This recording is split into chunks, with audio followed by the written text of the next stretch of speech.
Good evening and welcome to the November 1st meeting of the Morro Bay Planning Commission, probably our last meeting that will start in daylight for a while. Let the record note that all commissioners are present and the meeting is called to order, and we would like to begin our meeting as usual with a moment of silence, please.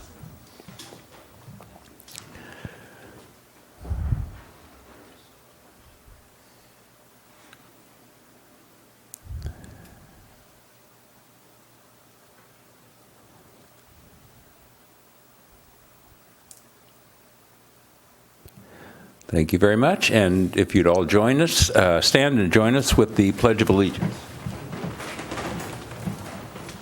I pledge allegiance to the flag of the United States of America and to the republic for which it stands, one nation, under God, indivisible, with liberty and justice for all.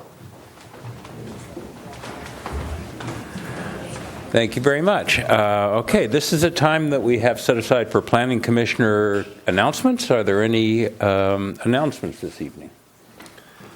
I just would like to say that we had a wonderful light night at Shoreline. We had like 400 kids. It was a great time was had by all, and just a shout out to all the people that helped out there. Thanks. Great. Okay. Any other announcements? No. Seeing none, then we will move on to our public comment period. This is a time set aside for public comments of any kind. Anything that's on your mind, come forward. We would love to hear from you. Just give us your name and speak up. Hey guys.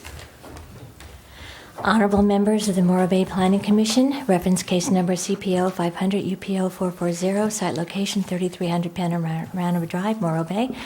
Demolition and removal of 2 fuel tanks and 1 water tank. I am Carol Truesdale, resident of North Morro Bay since 1995 and homeowner since 1999.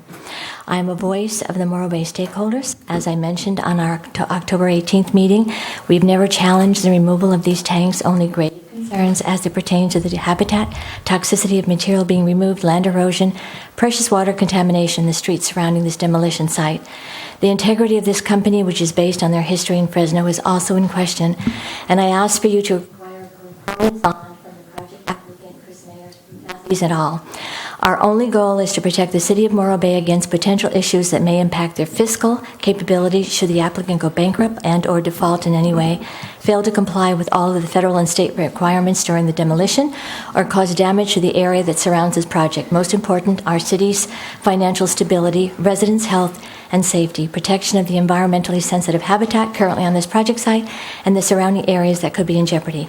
I present to each of you copies of about 200 plus signatures that we have collected from the Morro Bay citizens requesting the same definition of performance bond, Fresno Court hearing records for Christopher Matthews, applicant agent, CBI Group, LLC, and Steve Galgos, all of whom are connected in some way with this project.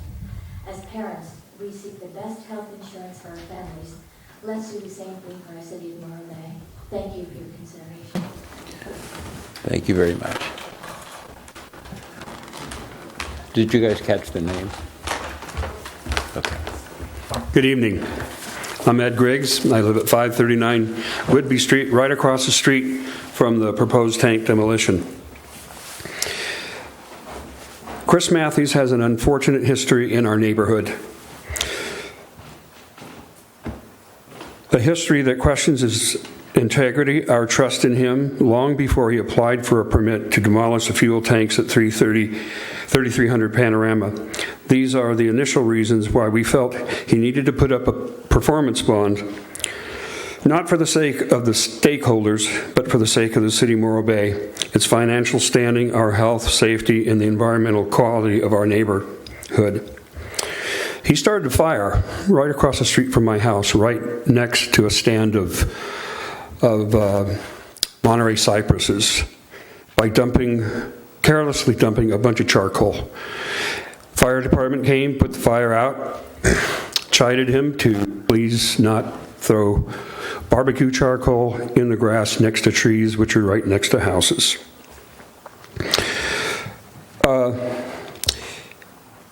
Us neighbors are the one who paid for the feed for the goats that live there. There was up to 20 goats, And especially in these days of drought, they need the nutrients that they can get from goat feed. So us neighbors paid for that goat feed. He paid for very little of it. One of the goats was injured. It limped around on 3 legs for 3 weeks. He didn't do anything about it. It took us calling the police, calling the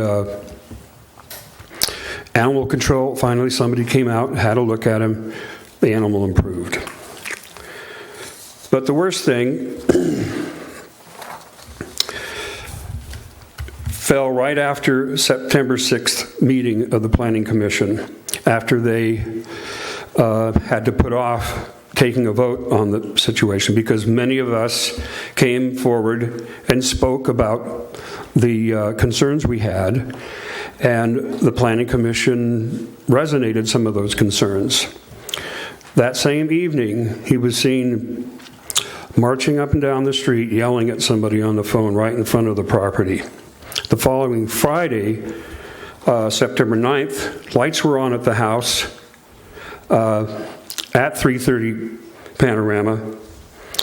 That next morning, goats were found dead. 3 of them were poisoned, including a pregnant female. Police officer Jeremy Painter arrived, examined the corpses. Indeed, they were dead. And phoned Matthews.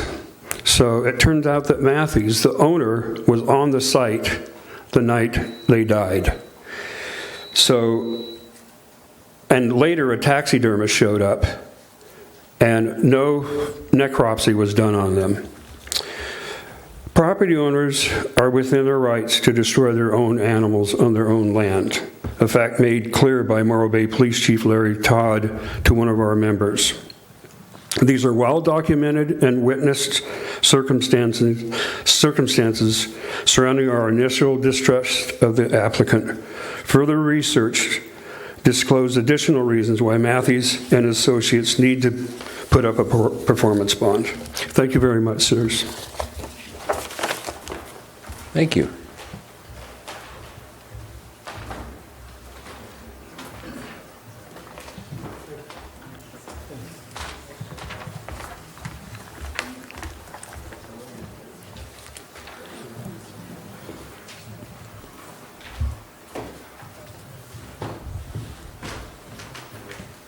Good evening, Honorable Commissioners and Community Development staff. I'm Annie Pavarski, homeowner and resident of North Morro Bay and a Morro Bay stakeholder. I've signed the petition asking you to require a performance bond from the owners and applicants seeking the permit for this project. My initial statement to you was at the very first meeting on October 4th, when concerns were raised by neighbors and you, Honorable Commissioners, about the project. I want to thank you for not approving the application then. The circumstances that took place after the hearing on the 4th, including the death of several goats on the property, the informational tour and meeting by the owners, and several comments from city staff, raised my concerns about the project and lack of transparency. This is why I so firmly believe that a performance bond be required. I love our city and cherish the quality of life here. I am a cancer survivor.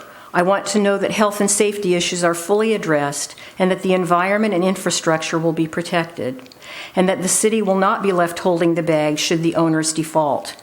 There has been a considerable amount of information gathered about the owners to support that possibility. I trust you to make a decision that protects and benefits our wonderful community. Thank you. Thank you.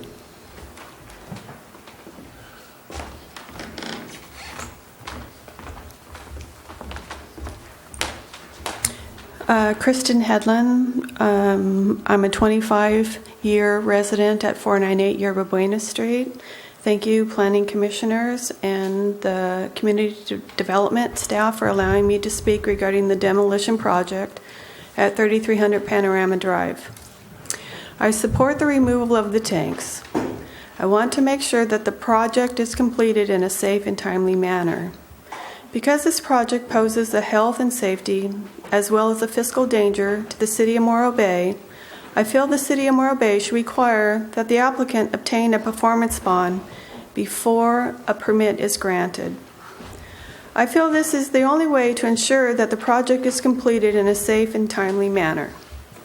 Without a performance bond, a failed or bankrupt developer can leave a project incomplete, and Morro Bay taxpayers would be stuck with cleaning up and paying for the bill. I also have a couple other thoughts.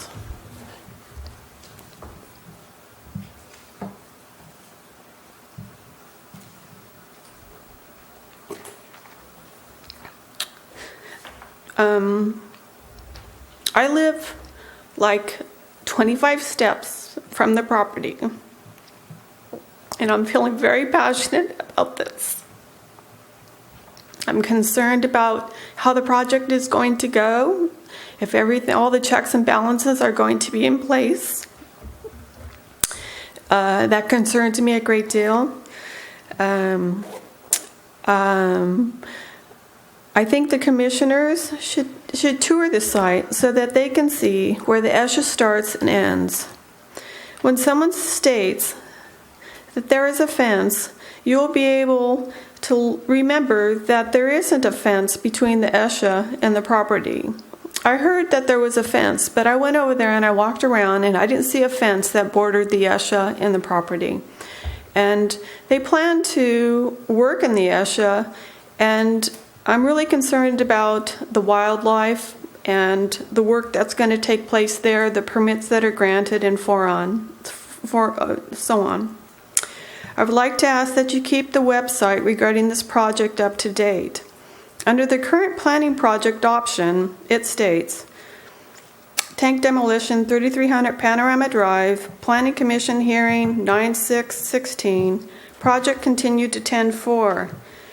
I think it's misleading because actually the project has been continued to 12/6, and it doesn't state that on the site. And people that go there to reference what's happening, it doesn't say that the next meeting is 12/6, so that they probably think they missed the meeting.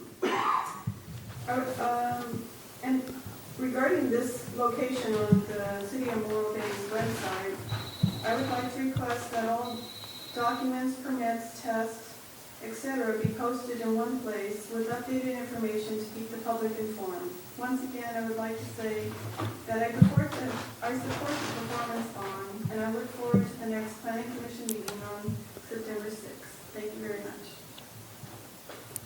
Thank you.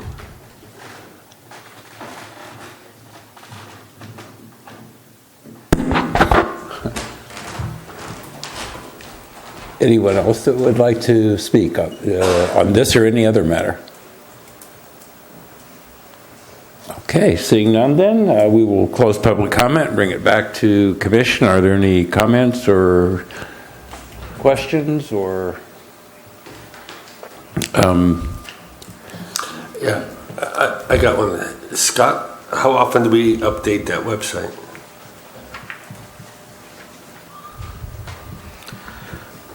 We update it regularly. I think if the date on it was from the last Planning Commission meeting that we continued it from in October, then we probably need to update it to reflect the next meeting that we'll be hearing the Panorama project on, which is December 6th. Okay, thank you. Yeah, I wonder, is there any way to update the on-site notice as well, the sign that's posted there? Magic marker? Yes, there is. And I'd have to, I guess maybe if it doesn't reflect that, then it might be because Whitney was the planner for the project, was out of town for 3 weeks. But I'll talk to her about it. So it's Great. reflected on the site, so you'd see it there too. That's a good idea. Thank you very much. And we certainly appreciate all the comments tonight. Keep it up. Okay. Then moving on to our hearing items, we have our consent calendar tonight, which is our current and advanced planning processing list and the minutes from the meeting of September 20th. Jerry. Seeing as I was absent on September 20th, I'd like to separate the two items. Very well. Any comments? Then we'll start with A1, the processing list. Any comments or questions? Any motion? I'll make a motion to accept consent item A1, planning processing list. I would second that. We have a motion and a second. Any discussion on the motion? All those in favor, please say aye. Aye. Opposed? Carries 5-0. Item number A2, minutes from September 20th, 2016. Motion? I move that we accept the minutes. I'll second. Okay, we have a motion, we have a second. Any discussion on the motion? Seeing none, all those in favor, say aye. Aye. Opposed? Abstain. Aye. So we have 401. Kind of thought that was coming, yeah. Okay. Public hearings, item number B1 is our first public hearing. This is regarding a continued project at the corner of Main and Cabrillo Place here in Morro Bay. This is UP0 number 394 and CP0 number 512. And I believe there's a request to continue again. Joan is going to fill us in on that. Yes, sir. Thank you, Commissioner Tuff. So Verizon Wireless is requesting a continuance for their installation, to hear the project for the installation of an unmanned telecommunications wireless facility at the corner of Cabrillo and Main in the right-of-way adjacent to 700 Cabrillo Place.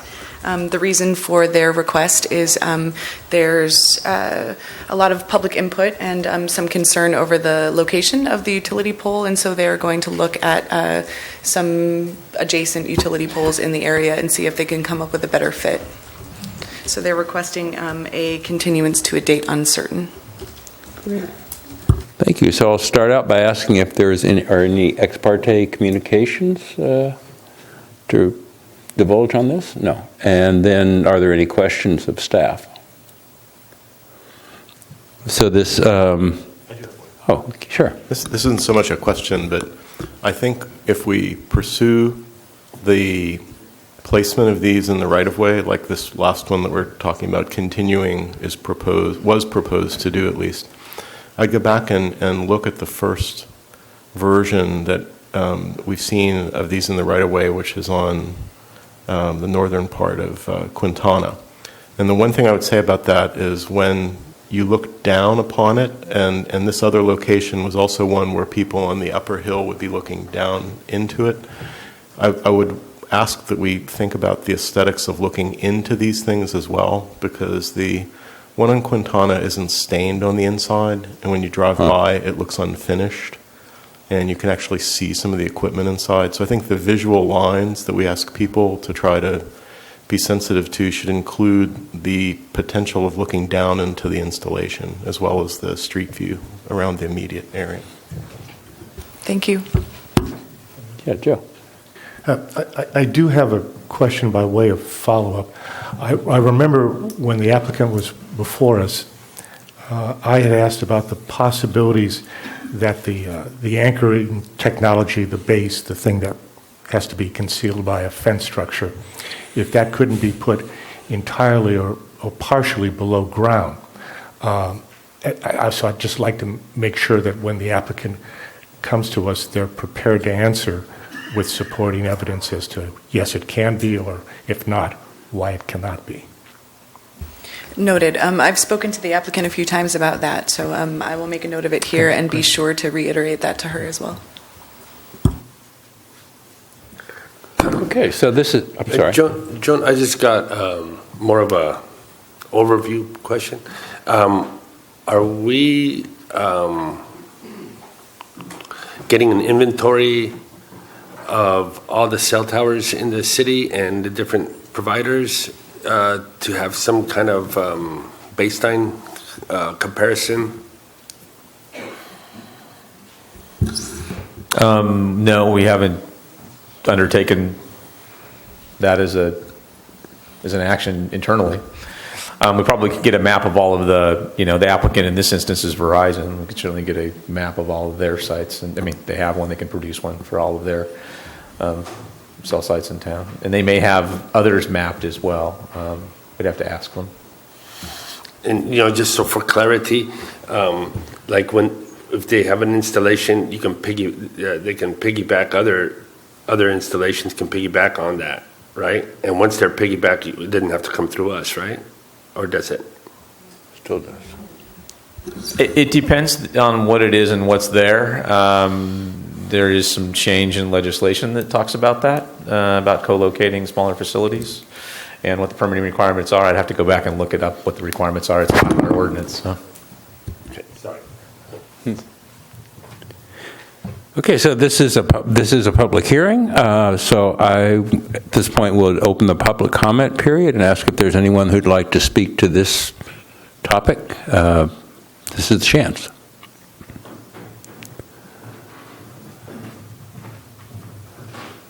Hi, Commissioners. My name is Bill LaFay. I live up the hill on Bradley.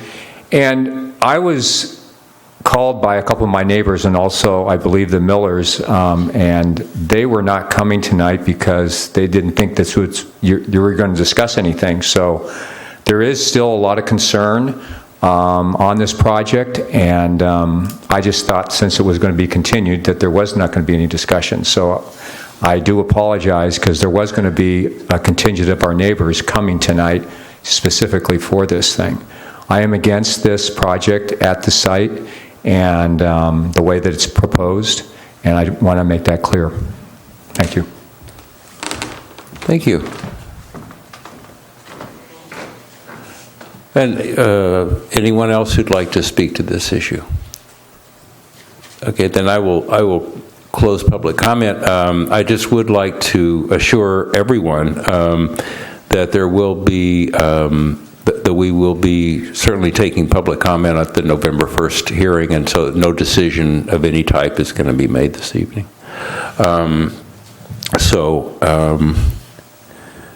With that, we'll bring it back to Commission. Are there any comments on this? Any further comments? Or, I would just like to second what Richard said.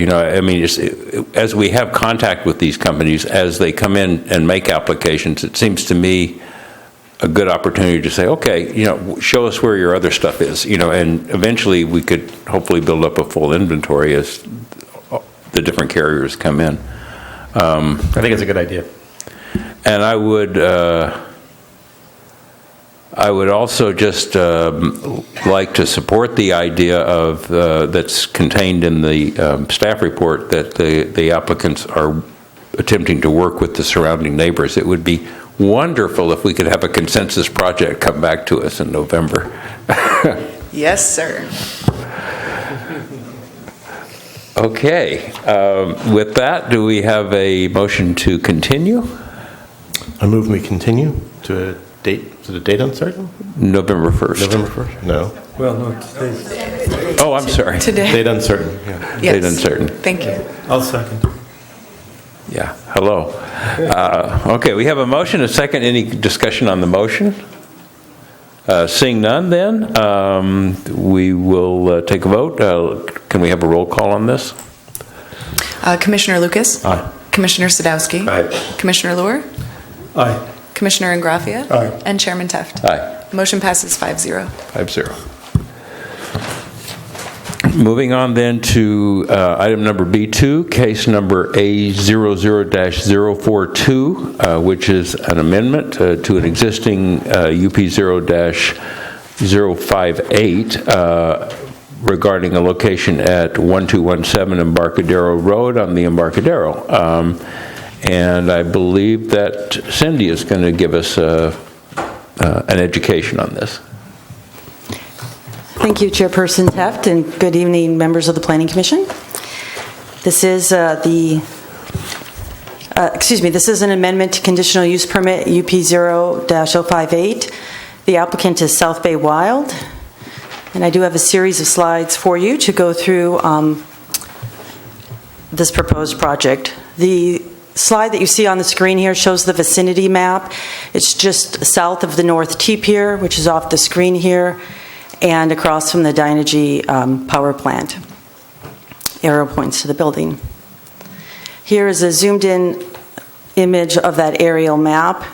The building is the building is outlined in red. And then here is an image provided by the applicant's architect, which shows this area as being within lease site 128W. It's also west of the Dockside 3 restaurant, formerly known as Thai Boat, and north of Morro Bay Landing. This applicant is a subleasee of Morro Bay Landing. And this shows the recently completed docks. Unfortunately, the Google images that I was able to retrieve still show the area as it previously existed without docks, but this shows an overlay of the docks that were the slips that were recently put in that are adjacent to the project. So the building is within the area of the conditional use permit UPO 058, and here I prepared a slide for the commission to show the commission the overall scope of the entirety of this conditional use permit. This was a use permit that was approved as a concept plan by the City Council in 2008. It's been broken out into various phases over the years. This South Bay Wild application is within what's known to the city staff as Phase 2. Phase 1 received precise plan approvals in 2010. The docks right here are what I was just referring to were Phase 1A, which is just west of Morro Bay Landing. South Bay Wild is in a building that was been historically used as maintenance or storage. It stored fishing supplies, other associated tools and supplies. And so this project is an amendment to the conditional use permit. Both the conditional use permit and the coastal development permit for this project, for this overall use permit, are still considered valid, even though it was originally approved in 2008, because the planning permits have been inaugurated with building permits that were issued over the years in the various phases of these projects. And so I show you this image here so you can see the entirety of the scope of work.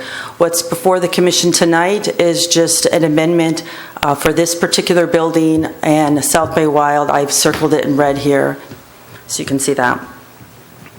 And then excuse me, also for the commission's note, Exhibit B, which is in your staff report, is a copy of the Coastal Commission's Coastal Development Permit Waiver, which authorized the existence of this maintenance shed / storage building that South Bay Wild is in right now. And that you'll see that that waiver does refer to replacement of a maintenance shed. So the applicant is requesting permit approval for a change of occupancy use from this storage use. The applicant proposes tenant improvements to support the fish unloading facility, process fish, smoke fish, conduct retail fish sales, and permit authorization for an existing outdoor canopy that is being used for bird deterrent purposes. The canopy is on the west side of the building. Here's a proposed floor plan that shows the water side would be at the bottom of the screen and the street side would be in the orientation at the top of the screen. And I realize that's probably hard to read, so I have a zoomed in version here of the proposed floor plan, which shows the retail area. The proposed canopy that the applicant is, it's the permit approval for the after fact approval of the canopy is used to cover the fish processing area, and I'll just go back to that slide. Staff would like to point out that the canopy does not exceed the height of the building. It's a one-story building and does not cause adverse visual impacts. No addition in square footage is proposed to this building, and nor is there any change to the building's height. The only change proposed to the facade would be the bird deterrent canopy, and as I've noted, that is actually existing. So that is part of the applicant's proposal to permit that as well. Here's an east elevation which shows a proposed 3x5 wall sign which states South Bay Wild. This is a south elevation where you can see the canopy that I just mentioned, and it's called out on the plans as being just under 10 feet in height. The west elevation, which shows the building adjacent to the existing two-story ice house, that is north of the property, and then an existing building used by Morro Bay Landing. And then here is a waterside view of the building, which shows the bird deterrent canopy, and is right there. So as part of the project review, staff identified the following issues. There is a proposed wall sign, and you've seen that on the elevation images. Excuse me. And that would state South Bay Wild parking. Per Council Resolution 5416, the City Council has authorized waiving of parking in lieu fees. This project as retail would ordinarily be parked at one space for every 300 square feet. The building at almost 600 square feet would ordinarily trigger 2 spaces, but pursuant to this council resolution, parking in lieu fees would be waived. Visual impact, the canopy on the west side of the building does not exceed the height of the single-story existing building, and staff has determined that it would not cause any adverse visual impacts. Measure D. Measure D is a 1981 passed voter initiative, which states in part that city lease sites between Beach Street and Target Rock, which this is a city lease site, must be primarily for the purpose of serving or facilitating licensed commercial fishing activities or non-commercial recreational facilities, or is clearly incidental thereto, and that no approval shall be granted for retail establishments serving the general public, and any existing such uses shall be considered non-conforming and shall not be expanded or enlarged. Staff reviewed this and determined that the proposed business use of fish processing and fish retail sales of a commercial fishing business is deemed to be compliant with Measure D. And last on the list there are waterfront master plan and LCP policies. The project is located within planning area 2 of the waterfront master plan. That's an area primarily for fishing boats in the proposed project, which does establish a commercial fishing business in this in this structure, which would change the occupancy use from storage to retail sales, is consistent with the waterfront master plan. Again, staff would like to point out that there's no change in square footage proposed, and the only change to the overall conditional use permit, which is UPO 058, and their project description would change the occupancy for this building from storage to fish processing and sales. After the review of the project, after the staff report was released, staff did get comments from Chairperson Teft, and actually, before I go in those, I did want to point out to the Commission, we did receive one letter of support from the public, and that was included in your staff report as an attachment, because we did get that prior to publication of the staff report. As far as the draft added conditions on the screen, we did get some feedback from Chairperson Teft yesterday with staff, and the concern with that was expressed to staff was that the project remain compliant with Measure D, and that it not evolve into a restaurant use, and that considering Measure D does declare that restaurants are non-conforming and cannot be expanded, or that new restaurants can't be in Measure D area. There was some discussion about adding some conditions to make it clear on the record that if the Commission were to approve this project, changing the occupancy from storage to retail, that it in fact become retail and stay retail. And so I took the liberty of drafting some added conditions. This is my attempt at capturing the conversation that I had with Chairperson Teft. I present them on the screen. The Commission may want to play with these words. They are just draft, and I will leave that for the Commission's deliberation. And if you want to monkey with the language, or if the Commission votes not to add these, then that is the Commission's prerogative. So we will come back to those during the deliberation. But I will move on with my presentation and just conclude it by saying that South Bay Wild is a commercial fishing business. It's seeking a location to provide for retail sales of locally harvested fish. The applicant is here tonight to also speak during public comment. The proposed project would change the approved storage use of the building at 1217 Embarcadero, consistent with both Measure D as well as the city's general plan, LCP, and waterfront master plan. And therefore, staff recommends that the Planning Commission approve the request by adopting Planning Commission Resolution 2416. And with that, I am available to answer any questions. Thanks. And before we get too far gone, I'd like to ask if anyone has ex parte communications to divulge. I spoke to a member of the Ocean Protection Council regarding some of this maybe a couple months ago, just to get some overview insight. Yeah, I've spoke with the applicant. Very well. With that on record then, are there any questions for staff concerning the staff presentation?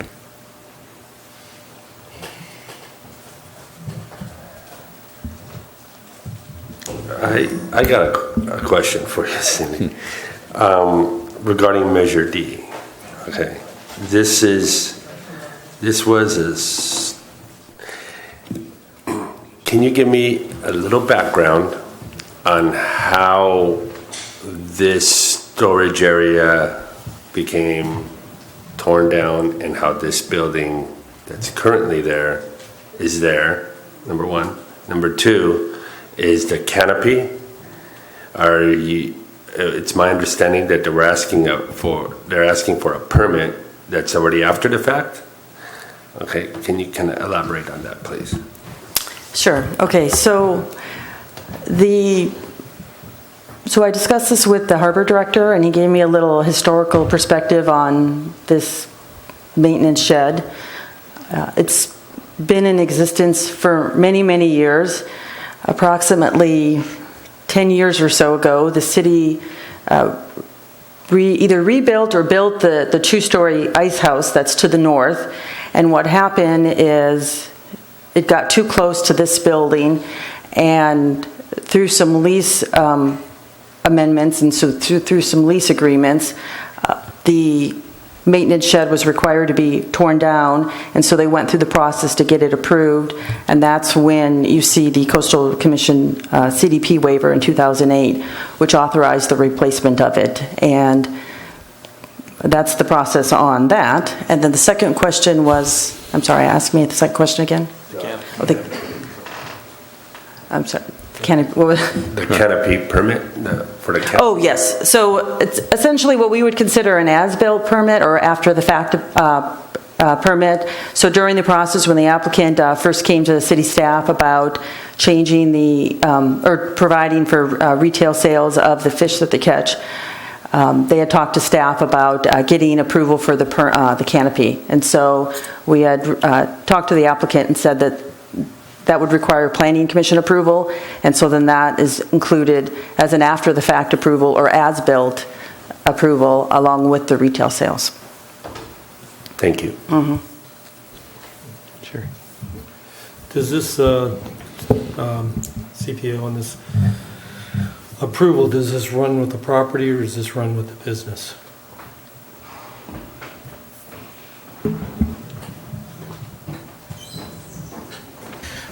Well, yeah, I mean, I don't know that it matters so much given that it's a lease site. I mean, we memorialize the change in use consistent with whatever the planning commission approves. Theoretically, we would be able to continue that moving forward to another leaseholder for this site if they wanted to do the same thing, and they did not discontinue the use for more than 12 months.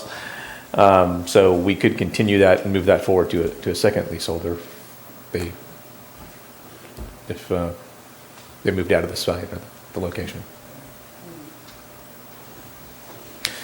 The city could also, because it is involved with the city lease site, could say no to the next person that came along and said, no, we're not going to have that use here anymore, or it didn't work out, or what have you. So through the lease negotiation process.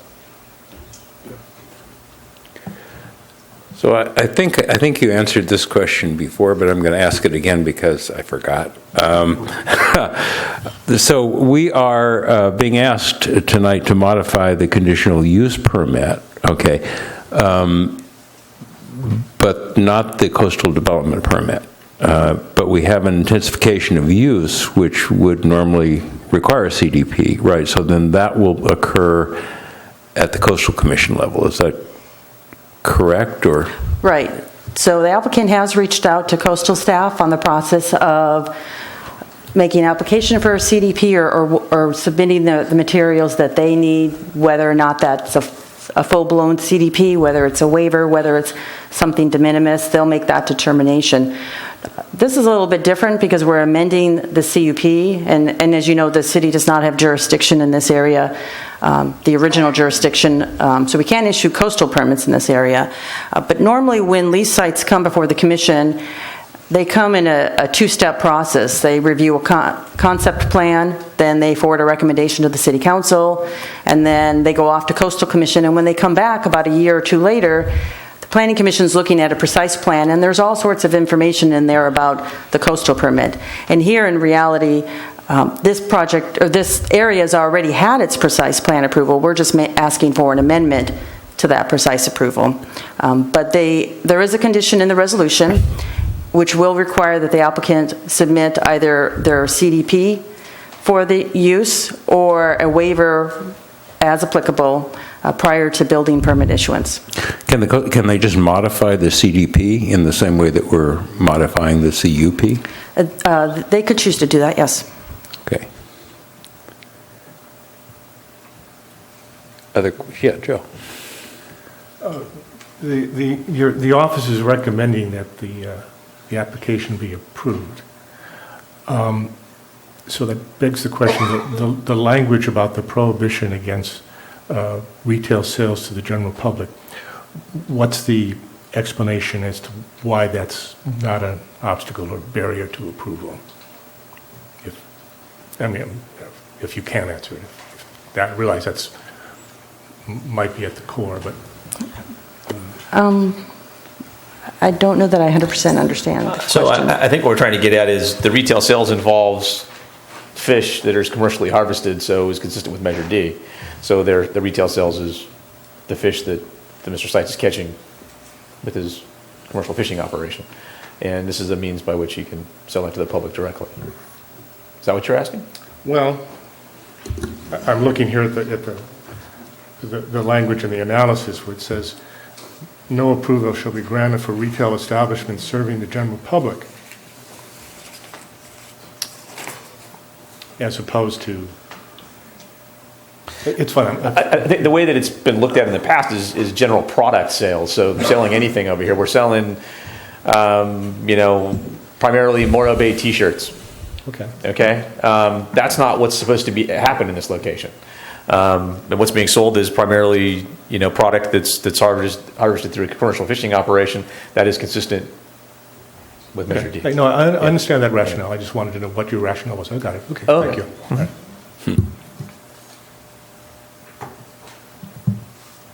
If there are no other questions, then we will open this up for public comment. Typically, we invite the applicant or applicant's representative to speak first, if you'd like to.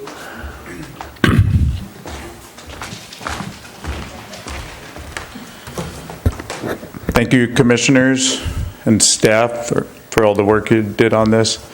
This has been quite an education going through this process. It always is. Yeah. My first planning commission meeting. And I'll be a lot better at this, my next project. And thanks for that, Cindy. You did a really good job describing this project. I just had one thing I wanted to point out, and that is when she showed the slide of our proposed changes, the processing area has already been, we got a building permit and okayed to do that. So we're currently processing fish in there, and we have we're licensed to process fish there. So part of that's already going on. It hasn't been just a storage shed for quite some time. We've been in business there over a year now, supplying local restaurants, and my wife sells fish at a couple of farmers markets.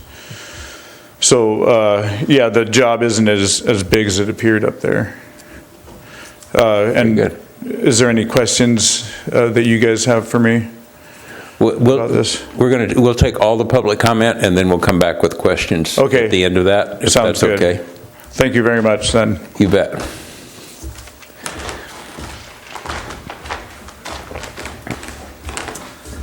Mr. Chairman, members of the commission, I'm Bob Fowler. I'm the master leaseholder out on the site there.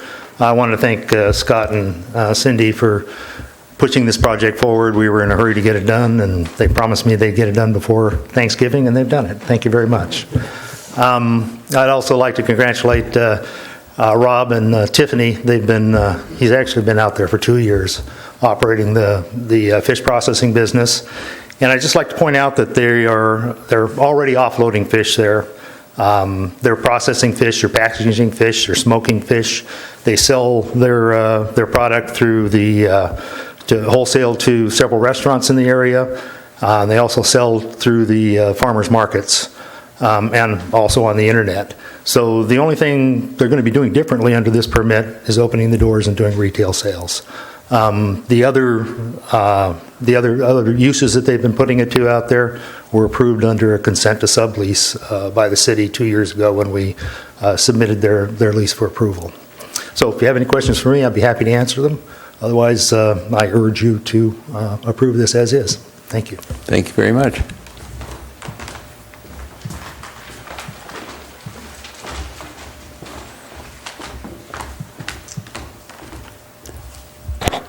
Hi, my name is Lori French, and I'm the president of Central Coast Women for Fisheries and a fishing wife.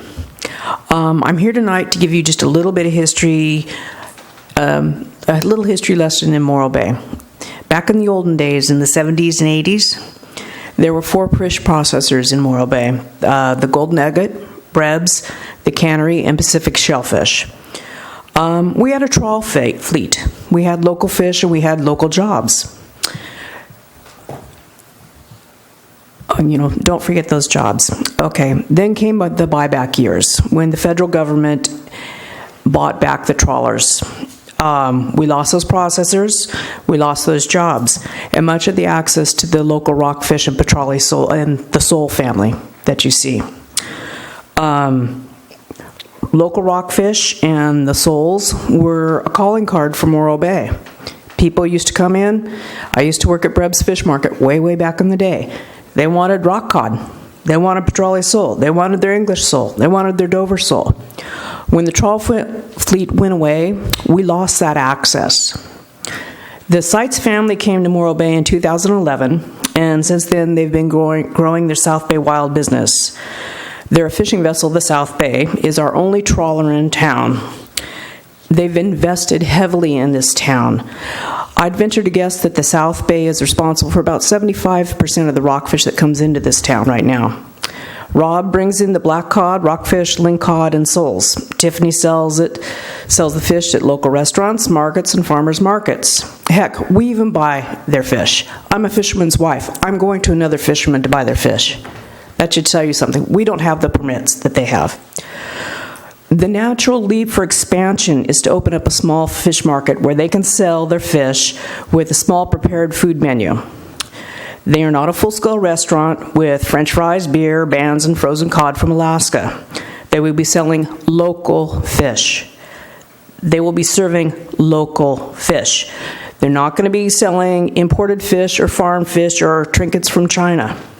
They will be catching and selling and cooking their own fish. And it will bring jobs, more jobs to this community. Small at the beginning, but I have high hopes for them. I honestly don't think that any project could be more Measure D than this. We're happy that the Seitz family came to Morro Bay. I'm thrilled.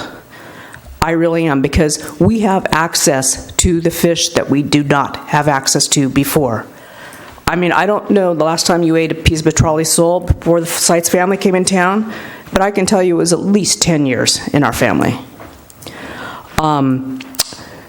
Please support their project in its entirety. This is Measure D in action.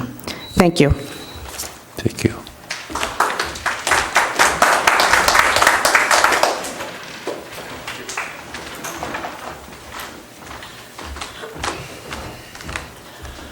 Good evening, Commissioners. My name is Jeff Wade, and I live in Los Osos and have known the Seitz family for a couple of years now. I am in support of their project, and I have founded and run a group that is called Slow Money, SLO. The first slow has a W on it. And the idea is that our nonprofit group supports the growth of small food, farm, fisheries, and ranching businesses in SLO County. We provide networking, coaching, anything that's needed at no charge, and in many cases we'll help with what's called peer-to-peer lending. And so individuals are gathered together who may want to help a small food businesses, and I orchestrate that relationship, and they decide on their own if they're willing to help. Over the last 4 years, we've helped many businesses, and 15 of them with funding. We've supported South Bay Wild for the last year and a half, and we've been very much in support of their project and helped them with that. The project that they're doing is very consistent with the needs of small food businesses, especially in SLO County, where it's very expensive to live and reside.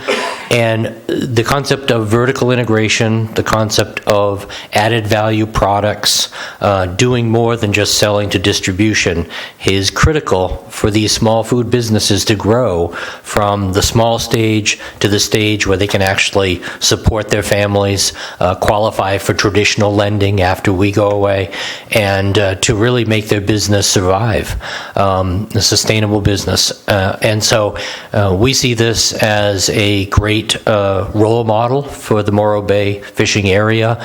We think it'll bring more young people back to the fishing business, and for them to show by example how to run a fishing business and survive as a small family-run business is a great example, and this approval of this permit request will help them to continue that efforts. So thank you. Thank you.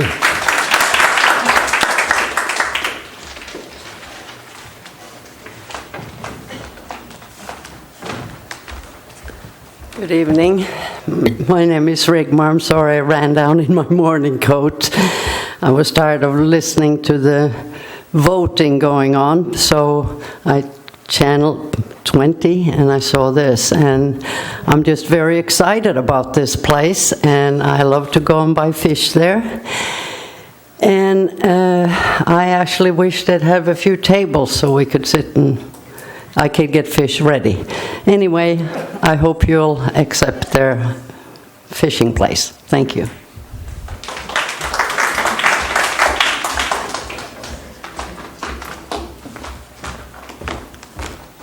My name is Bill LaFay, and as conditioned, the proposed project will be consistent with the applicable development standards of the zoning ordinance, the waterfront master plan, and applicable provisions of the general plan and the local coastal plan. The commercial recreational fishing district is intended to promote and accommodate both the commercial fishing industry and the non-commercial recreational fishing activities in appropriate waterfront areas, and this project advances that goal. I think the condition of not having a couple tables is wrong. I think that's something that the economic necessities of operations such as this needs to have a couple of those tables. And I urge you not to put that condition in here.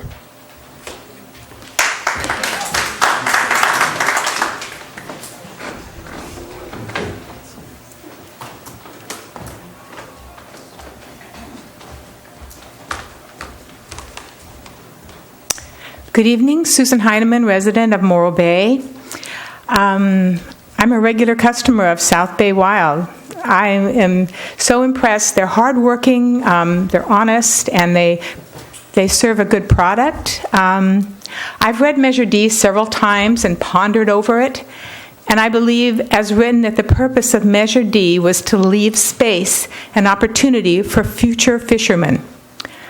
I believe that South Bay Wild is not taking up new space, and that this fishing couple exemplify exactly what Measure D was written for, the future. And the future is today. Thank you. And I agree. I believe they should have additional tables. Thank you.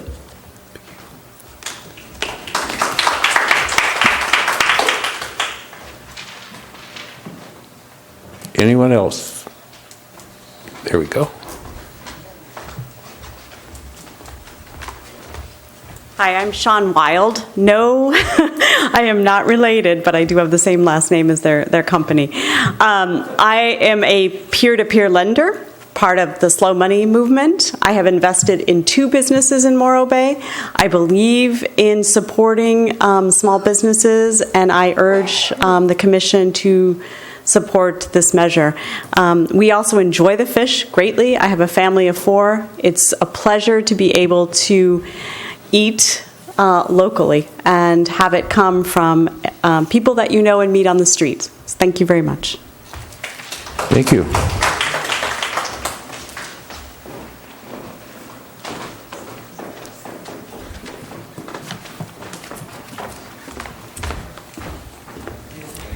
Commissioners, my name's Barbara Davison Kurt. I'm a resident of Morro Bay, and I'm also a peer-to-peer lender to Rob and Tiffany. I've investigated them thoroughly, and I believed in them, and I have invested in their company, so I urge you to approve this. Thank you.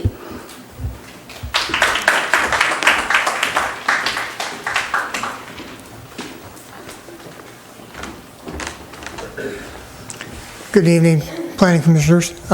Gene Dowdy, architect on the project.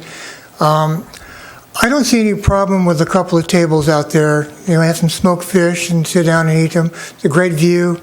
You know, we want to keep a level playing field here, and we all know the adjacent leasehold holders started off with a small fish processing place, and then they expanded to a restaurant. It wouldn't really hurt them to have a couple of tables so somebody could sit down. So I hope you approve this project. Thank you.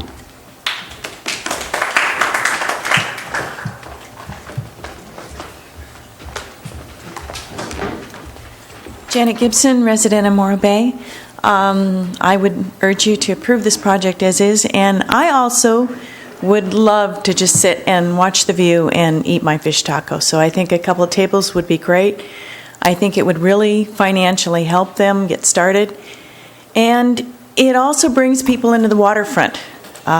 We sit, we enjoy, we meet our friends. It makes it so much different than Cambria, where you can't go down on the waterfront and be with your friends or be with the community. So I urge you to approve this project. Thank you.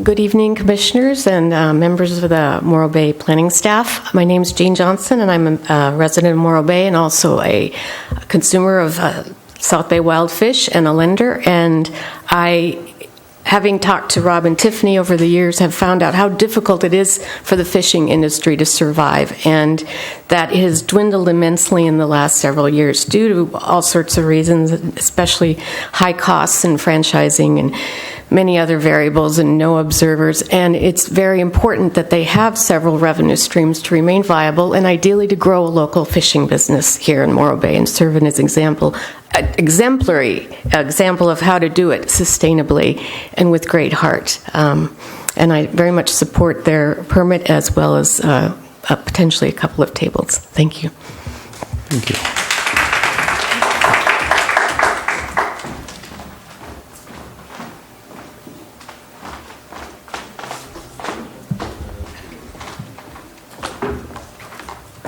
My name is Jan Paulson. I'm a resident of Morro Bay, and I've been buying fish for maybe 3 to 4 months now from South Bay Wild, and really appreciate it. But I guess I'm bringing up the elephant in the room here. We have other restaurants there. What would be the problem with them having people sit down and eat their fish as well there? Is there some rule that those other restaurants were there first, or what? What's the history, and why is that? Why are they allowed to have a restaurant and nobody else is? That's just my question. So I haven't lived here that long, so maybe I don't know the history. Can anyone answer that question? We'll finish all the public comment, and then we'll address the questions.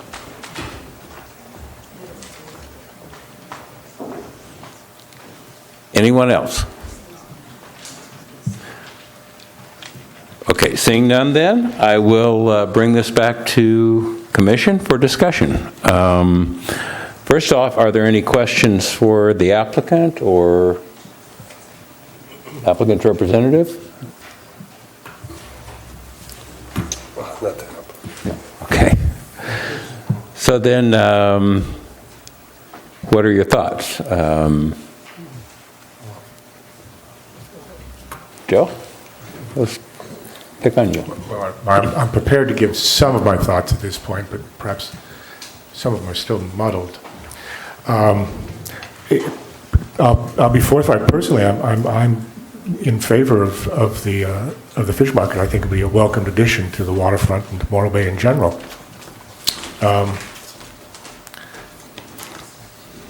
I'm also aware we frequently had members of the fishing fleet come and talk to us about how adamant that they are about preserving the area of Measure D for the fishing industry and asking us to safeguard the pressures of sort of mission creep that are always trying to move into that area and make it something other than a center for the fishing industry, specifically restaurants. And I certainly agree that a table or two certainly doesn't do any harm, and in fact it would be welcomed. However, it becomes difficult then to distinguish one table today, two tables tomorrow, and another applicant, and you have a couple of tables there, and then I have a feeling that this business is going to be very successful, and then presumably you'd have people waiting in line to sit at these tables, and well, that's an inconvenience. Why couldn't, if there's a demand for it, why couldn't we have more tables? So I have to think about that. And you may have guessed from my question to the development office about the wording of Measure D. I guess if I were to concisely say this, the prohibition against retail sales to the general public only concerns those things which are really unrelated in some kind of material way to fishing. Okay, I get that. But the problem is really with the way the measure is written, because if you look closely at the first part of the provision, it makes clear that any activity that doesn't have a close nexus to fishing, be it commercial or sport fishing, is prohibited. So then if you take the second provision, which prohibits retail sales to the general public, if they don't have any nexus to fishing, that's complete. You're saying that the drafters of Measure D were completely redundant and perhaps not very wise. There would be no need to say that, because the first provision clearly excludes activities that have no fishing nexus. So you can say, well, if I'm going to assume that they were intelligent drafters, what did they mean? And and what comes to mind is they meant to prescribe certain activities that might have some connection to fishing, and they are of a retail to the general public nature. I certainly can draw a distinction between a fishing organization as a fish market, and on the other side of that is a restaurant. But I think the ability to sit down and have a meal on the premises is stretching the meaning of Measure D beyond the pale. Now, that begs the question, well, okay, there's a restaurant across the street. Now, I haven't been a resident of Morro Bay long enough to know the actual history of how that evolved. I suspect that Tognazini's fish market was grandfathered in with the passage of Measure D. I don't know if that was also true of the restaurant, and I guess that would be relevant. I mean, we have to be really careful if we're going to restrict it to just the sale of fish. There can't be any perception of being capricious or arbitrary or discriminatory. So I need to know how it is that we have restaurants within the within the Measure D that are in fact selling fish. Those are my thoughts at this point. Jerry?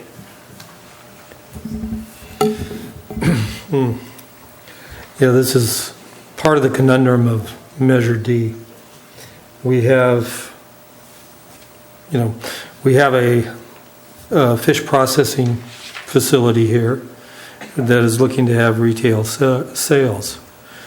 But in this proposal, there isn't any proposal for table space. There isn't any proposal for food prep area. We're not looking at a proposal for a restaurant. What we're really looking at is a fish processor with local connections and having a retail sales area, presumably for that fish. Now, the problem and what happened with some of the other establishments down there was they started out as the same. And to use the term mission creep, the fish market became a Thai restaurant. The fish processor became another fish restaurant. So there's good intentions, and then there's also financial pressures that these businesses evolve a little by little, and it's kind of the boiling the frogs in the pot. The temperature slowly creeps up, and the conditions and the use changes slowly over time, and it's hard to go back and say, okay, well, you've got to pull out those tables because this area is a fish processing area, and it's not for tables, and you're not supposed to have bands there on the weekend and stuff like that. So that's a conundrum with this project.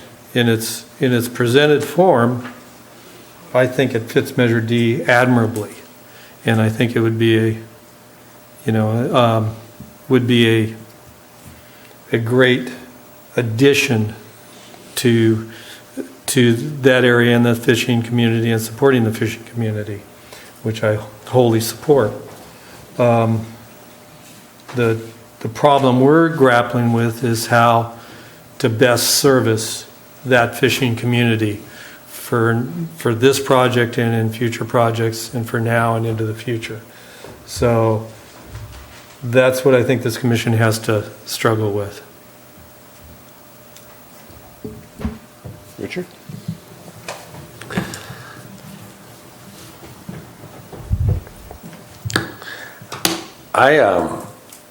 I'm one of those that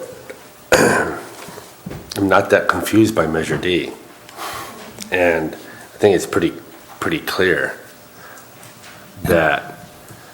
Well, let me ask you one question to staff. Is there another smokehouse in the area that is coming up for permits, or is there any other restaurant? Well, what my question is well, let me backtrack a little bit. If you're going to be smoking fish, right? Okay, so is there an air quality issue that has to be addressed with that? That'll be one question. The other question would be,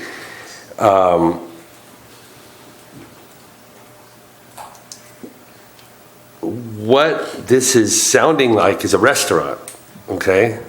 And if it's a restaurant and we're waiving parking in lieu fees and such, then it's kind of given to me, it looks like an unfair advantage. That's what it looks like to me, because other restaurants there had to pay for parking. So I think that,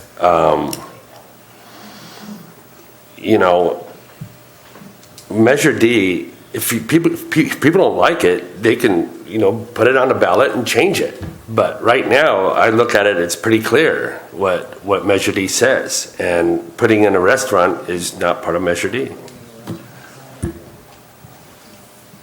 Michael? I think that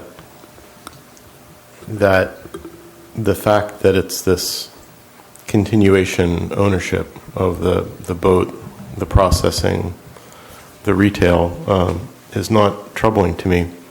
I do think there's a threshold about time. I bring my granddaughter down and I want to buy some fish to eat, and I start to sit there, and then where's the restroom? And the restaurant has to provide a restroom. The restaurant has to provide parking. I'm trying to think off the top of my head, where's there a public restroom on that part of the Embarcadero? Yeah. So that's within walking distance. So we can say the city has accommodated short-term issues like that. Then I want to say it's a working waterfront, so there has to be a delimit. If for nothing other reason, insurance purposes, where's the delineation limiting? There's a crane. So we have a swinging crane, we're unloading fish. Obviously, there's a point that has to be demarcated that says nothing past here for purposes of safety. I'm not sure whether the processing involves trucks coming down that southern part of the heavy timber walkway that's there.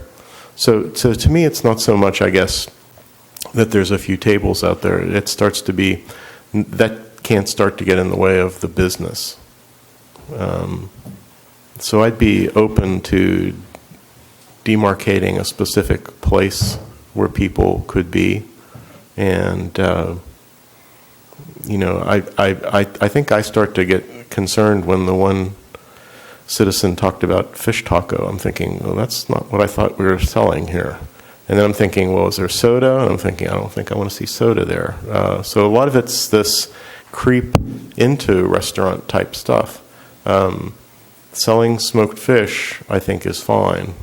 We start to add menu items that are beyond the fish. I get to be less happy with what's going on. So I think it's a great story. I think it's a great small business story for Morro Bay. But I do share some of the concerns about the creep, and I think we can condition it to certain types of sales maybe, and certain places where people could sit, and I might be satisfied with that.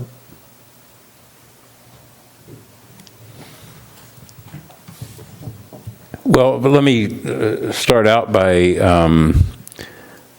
saying how much I like the project. I'm very impressed by the presentation that the applicant made. I think it was very sincere. And I think this, I think the idea that commercial fishing only involves catching fish is kind of like saying, well, the garment industry only involves weaving cloth. It's an industry. There's the support, there's the boat repair, there's the haul out facility type end of it, and then there's the retailing end of it. The fish has to get out of the ocean and into somebody's frying pan eventually, and this helps that happen. And so I'm 100% supportive of the project that is sitting before us. What is not sitting before us is a restaurant, okay? I've looked through this application. There is absolutely nothing in this application about selling prepared food other than smoked fish. There's nothing in here about French fries, fish tacos, Diet Pepsi, nothing. That hasn't been presented to us. In addition, there is no illustration of any dining tables, particularly outside, and that, to me, I share Michael's concern. Number one, you have immediately in front of this building asphalt that large semi-trucks come up and down when they're unloading fish next door, or loading fish next door. And then on the other side, you have an area where large containers are being stacked, fish processing is going on, the crane is swinging, so potentially, again, hazardous activities to the public. It's just, what you're asking for in terms of, or what has come up tonight in terms of selling prepared food is not in this application. And so I don't really know how we can approve something that hasn't been asked for. It's kind of like saying, it's kind of like somebody coming forward and saying, I'd like to build a house on this piece of property, and we approve 2 houses instead. My concern, as I said, I'm very impressed with the applicant. I get the impression that he's really a good guy, but he may not own this business forever. So, what we have to think about is what happens 10 years from now when the next guy comes along and buys the business and decides, I could do a lot better if I had some hot dogs to sell as well. And that's how this creep has occurred. So I would be very much in favor of approving what the applicant has asked for, which is an area to process, smoke, and retail fish. But I don't think we've got a restaurant in front of us. And to answer the lady's question, the prohibition on the restaurant is Measure D. New restaurants are specifically called out as a use that's prohibited in Measure D.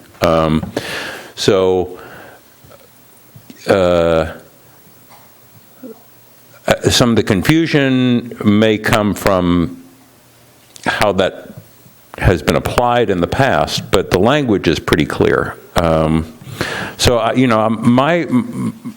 would be in favor of approving what we've got in front of us, which is a fish market with, selling smoked fish, presumably for people to take out, or maybe they're going to walk over to the park and eat it. I don't know, but they can do whatever they want with it. But I really think that at this point, the prohibition against dining tables, and against the requirement that a substantial part of the income of this establishment not come from selling T-shirts and suckers and ceramic statues of the Rock are appropriate conditions to guard against the nature of this business changing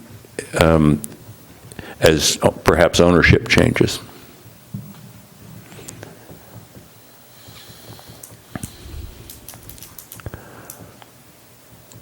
So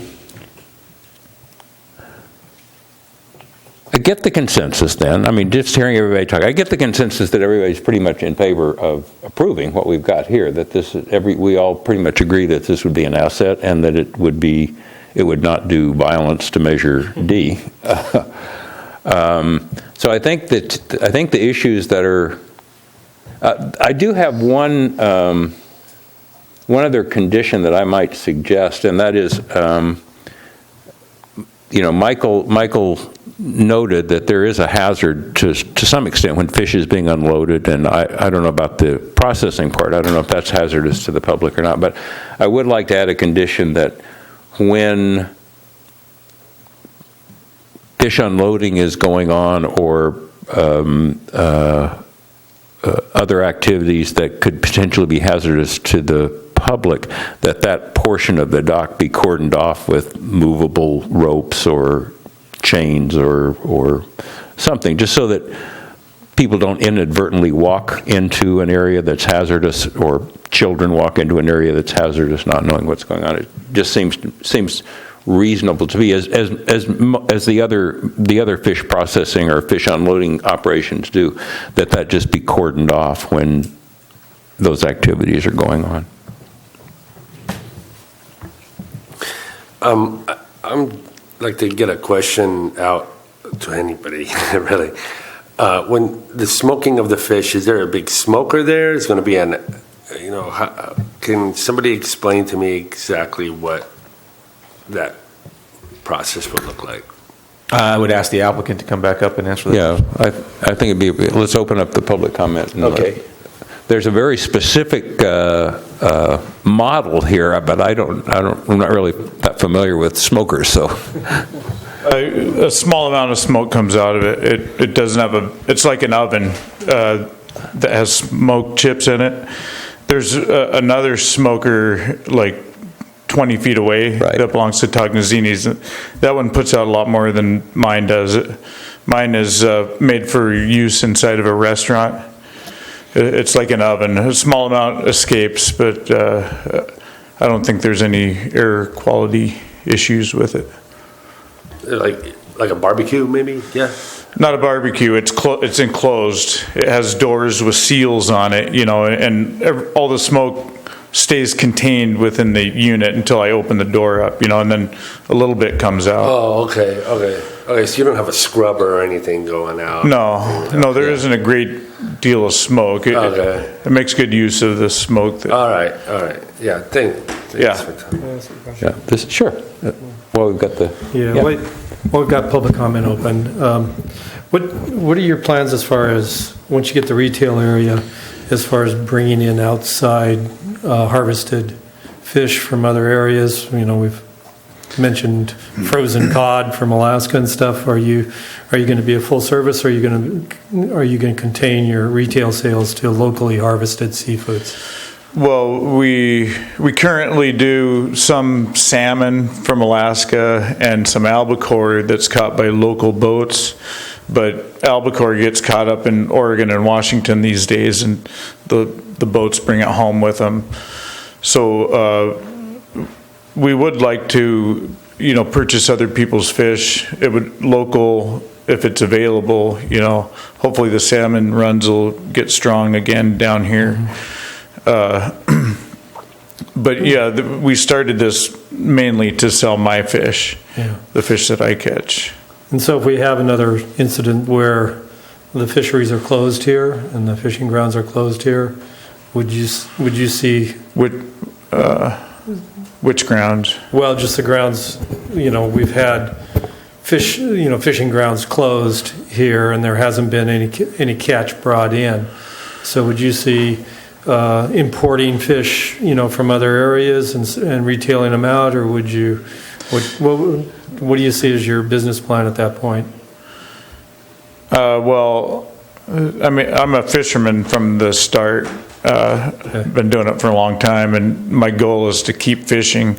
I tell people I started selling fish to support my fishing habit, and frankly, all this stuff, it's a lot of. I prefer things a lot simpler, and I don't want to bring a lot of complication on myself. We would just like to start selling our fish at retail, all the business with the tables and stuff. We didn't ask for that. The net that's on the boat I built on those docks, I have a lot of use for that dock, and it doesn't include tables. Yeah. Okay. I just wanted to say that. And Measure D to me is important also because, if it wasn't for Measure D, I wouldn't be able to afford to even think about having a processing facility there, So I'm grateful that you guys have this rule here, and I'm supportive of keeping it healthy and strong. The number one dollar, the port that has the number one dollar amount landings in the country, New Bedford, Massachusetts, is one of the only other fishing communities in the country that has a similar rule. So I think it's important, and thank you guys for taking it so seriously. Yeah. Would you have any concern with a condition to barricade areas when you're offloading fish? We have a chain that we put up just because, people naturally are drawn down there, and we don't want anyone to get hurt.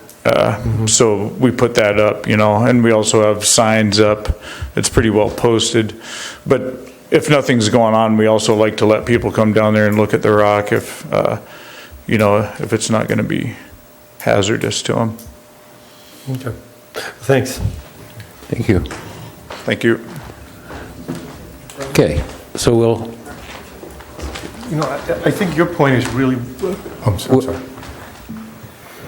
can I add a little bit of clarification? Sure. Okay, the fishing, the hoists are in the back, totally in the back, like Morro Bay Fish Company. They have the chains. And as for Rob's products, he does buy local salmon when we have it. He bought my husband's catch this year. The salmon that he brings down from Alaska is a personal friend of his, and it's top quality salmon. It's not farmed. There's a personal connection here. That's why he's offering that salmon. And I've purchased that also because we can't get local access to it. I know that he has been approached by the local crab fishermen to sell our crab, by not just my family, other crab fishing families also. And the albacore, as he states, these products are fished out of the area, but the fishermen bring them home to Morro Bay to have Rob sell them. So that's just a little clarification. Thank you. Okay, so we'll close public comment, bring it back again. I mean, I'd just like to say,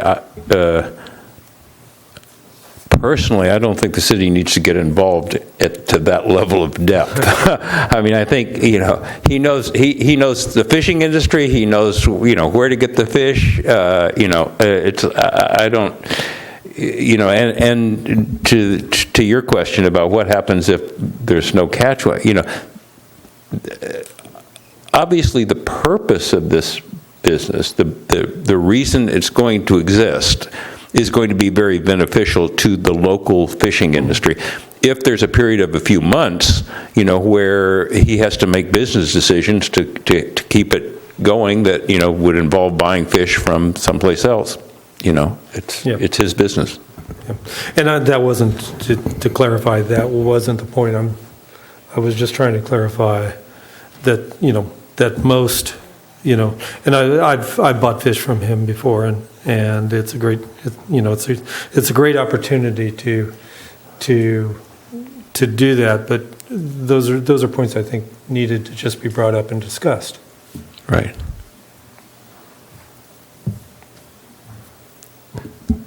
So, once again, I think what we have is we have a proposal here before us, and like you mentioned, this is the proposal that we're supposed to rule on, and I'll make a motion to. Well, before we go, I just would like to say one thing. It was very helpful to have the applicant come back and speak to us again, because in fact, I think what we have before us is the concept that he has in his mind. You know what I'm saying? So I don't see that we really have a discrepancy here. And I'd like to sort of advocate for those 2 extra conditions, because I do think we have to be concerned about what might happen when somebody with less integrity than he has becomes perhaps in control of this site. Could we put those conditions on the screen again?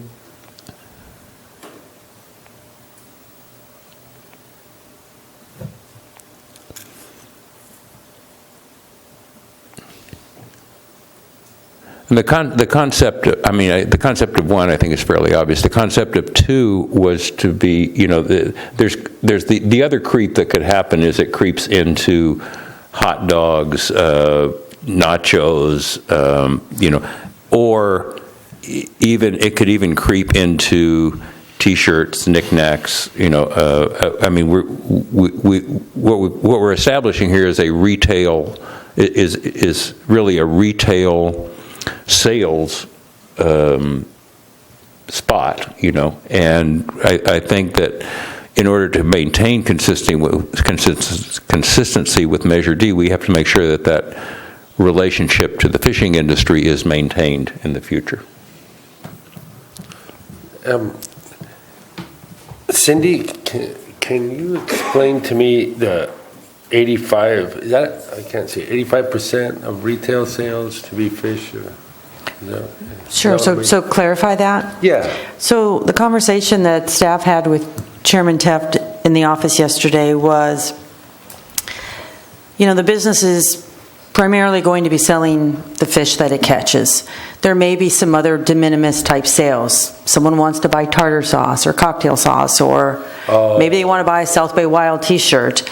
Then we said, well, what's the definition of de minimis? Is it 5%, 10%, 15%?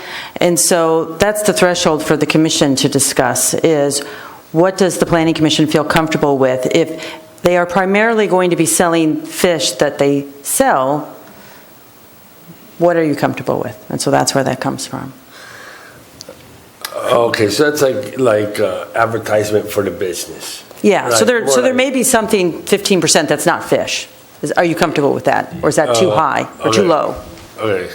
Yeah, how do you it just reflects stuff that we've seen, I've personally seen in other situations where a business was selling fish that was, my experience was from down Southern California, and one of the things they had with their fish case was you could buy tartar sauce for some of the smoked albacore that they had, and they had cocktail sauce that they made there, and a couple of other different sauce things that you could get to go with it. And then they had like baguettes, things that you could take with you, so you could grab all that stuff. And those are things that we would purchase with it. So we thought, well, there might be other things over time that that would go with it. I don't know. I mean, so like Cindy said, it's really what's the comfort level with the commission. It was really, this was kind of to reflect the discussion that we had with Chair Teft, and also just what we've experienced and seen. Because if you don't put it in there or don't put the allowance in it, then somebody's like, they can't do that. And then we have to make a decision about whether that's acceptable or not. And so if there's a little bit of leeway for them to do some of these other things that would go along with what they're selling, that seemed to make sense. Hey, so you're just for my own clarity, yeah? You're saying like, okay, they have a recipe for the smoked fish. I got a nice little recipe that goes for dipping the fish in there, and I got a couple of bottles of this and that, like you get that Santa Maria style barbecue sauce, that kind of stuff. Okay, so and that 15% thing, is that something that you guys kind of like? Is that something you reflected back from other places, or is it just kind of organically? That it is truly just what we were discussing yesterday in the office.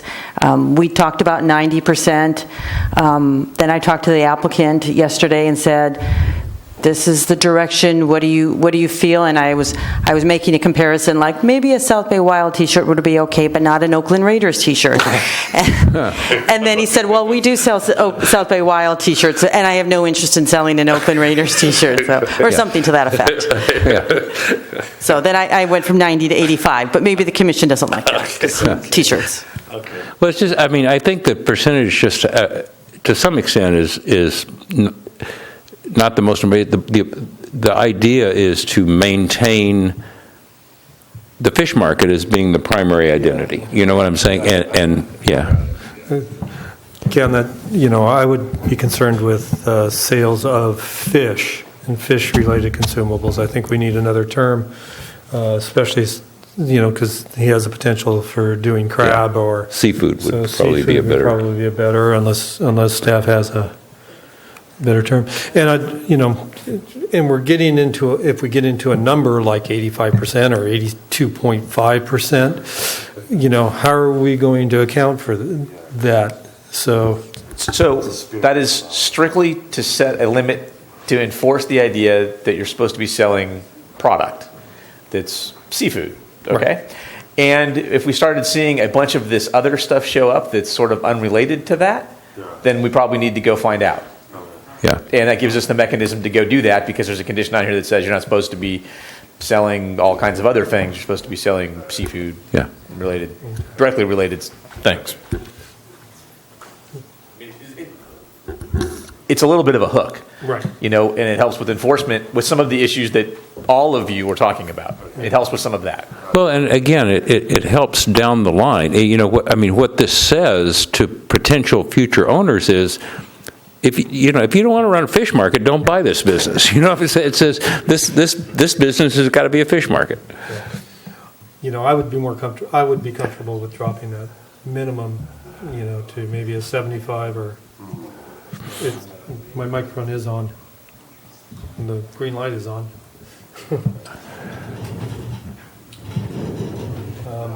So what does the commission think about? Okay. Well, I suppose the beverage contingency would fall on the 15% side right now. And the only thing I would have against dropping it is that fresh fish is not cheap. Okay, you know what I'm saying? And some of the other stuff that you could sell in this location would be relatively cheap, so that in terms of the amount of the shop that could be taken up with other stuff and still meet that 75% might be a little much, you know? It's just, you know, if you've got something that's selling for $10 a pound versus something that's selling for $2 a pound, you can have 5 times as much of the $2 a pound stuff. I'm okay with the 85. Can we ask the applicant if he's okay with the 85? Sure. Is that something that would cause you a major problem? I don't know yet. Could I ask let us generate some data for a while, and then like if it seems like that's troublesome, then come back. The only,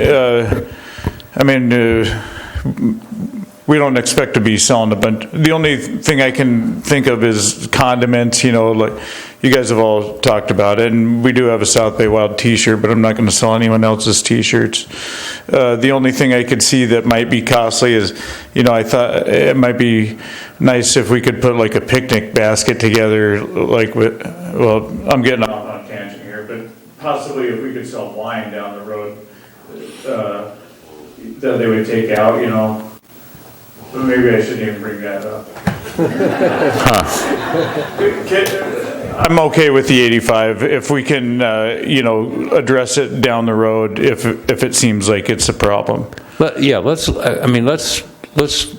at it with the intent that if things evolve, you know, this can be modified, right? It's a matter of just doing this again. Absolutely. You know. Absolutely. Yeah. Yeah. 85 is fine with me. Thank you. Okay. I just wanted to comment. I'm in favor of restricting indoor seating, but I'm not sure that I necessarily want to restrict the outdoor. I would like to see, if we do seating proposed, that it is limited to a certain place. People could still wander freely, but I'd like to see if there's any exterior seating that could be something that could be at the discretion of the planning review staff. I don't want to see any seating inside, so I like the idea of the clause, but I do see a point in potentially having some exterior seats.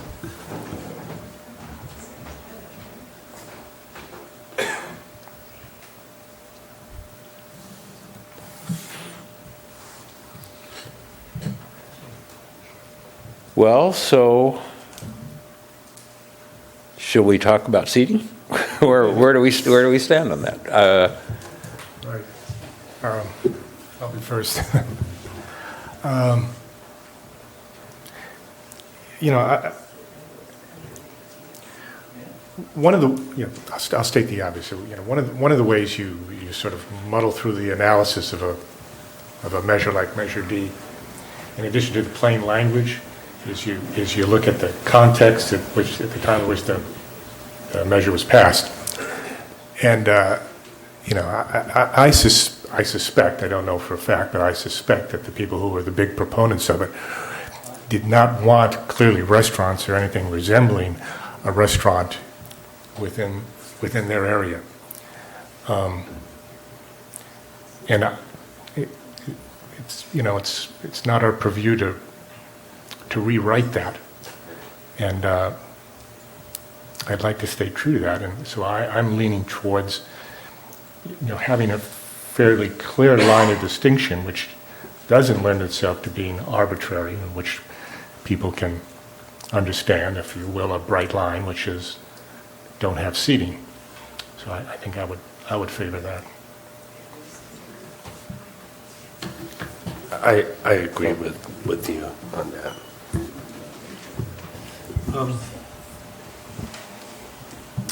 I guess I'm hung up on the idea of Yeah.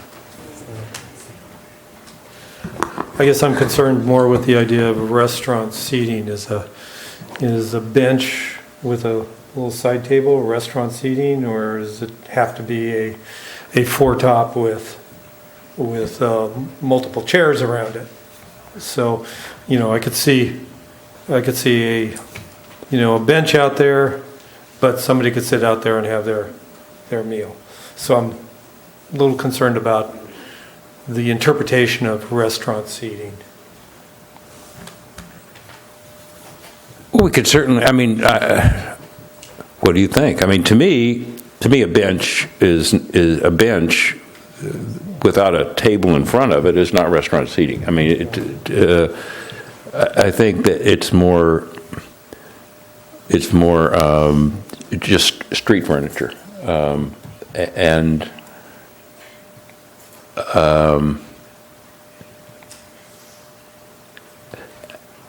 I think it's qualitatively different. Sure, if you buy a piece of smoked fish and you're hungry, you're going to maybe sit down on the bench and eat it. So big tragedy, you know what I'm saying? But to have, but again, what we're looking to prevent is the creep. You know what I'm saying? Where it turns out it's 2 tables, and then it's 4 tables, and then it's a call for reservations, and then it's So I don't see. I think that is primarily a danger when you're talking about tables that are in front of seating. Dining height tables that are in front of some sort of seating. Chairs or benches or whatever. We could I guess there's language that could clarify that. You can add whatever you want to the condition. You can specifically say that they're allowed to have a 4-top table, a couple 2-top tables, a couple 4-top tables. My only question is, where are you putting these things out there? Because I've seen how he uses the site, and he's got his truck. He's got stuff coming in and out of there constantly. So the comment that the applicant made there is, I use that area. That's been my experience whenever I go by there. Is they're usually making use of the area where you could put tables on the lease site. Out in front, you run out of the lease site. You end up in the travel way out there. You don't want to put tables up there. That would be dangerous. You couldn't have very many anyway, regardless. So if you decide to allow them to do it, they have to make a decision to do that, and potentially those impinge upon the use of the area that at least I've seen them use. So, hey Scott. Well, except again, looking to the future. Okay, a future tenant might elect to put them where the fish processing now occurs, and just not do fish processing. Again, it's a matter of let's look at the future, rather than just what's here. Hey, Scott, when you guys do parking in lieu, I know that we're not having anything here, but when they do parking in lieu, that's usually based on seating and all that stuff, right? Yeah, if you're partially, if you're doing restaurant seatings, there's a parking requirement that goes with that. That's if you're doing retail issue. use, there's a parking requirement that goes with that. Yes. So, okay.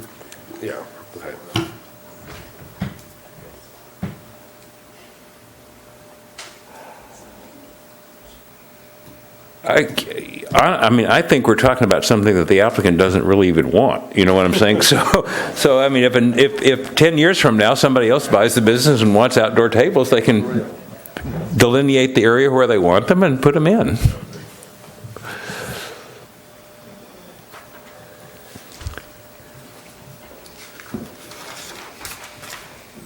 So are we getting to a decision here? Do we have a motion? I'll make one. I'll make a motion that we approve Resolution PC 2416 UPO 058 with the added conditions 1 and 2 as added draft conditions that are as stated. Do we have a second? I'll second. So we have a motion and a second. Do we have discussion on the motion? I would like to change the term of fish to seafood. Does the maker agree? Yes. And does the seconder agree? Absolutely. Yeah, thank you. So it would be seafood or seafood related in both. Yeah, okay. So I have a motion, we have a second. Any further discussion? Can we have a roll call, please? Commissioner Lucas. Aye. Commissioner Sadowski. Aye. Commissioner Luer. Yes. Commissioner Ingraffia. Yes. Chairperson Teft. Yes. Motion passes 5-0. Thank you. Thank you.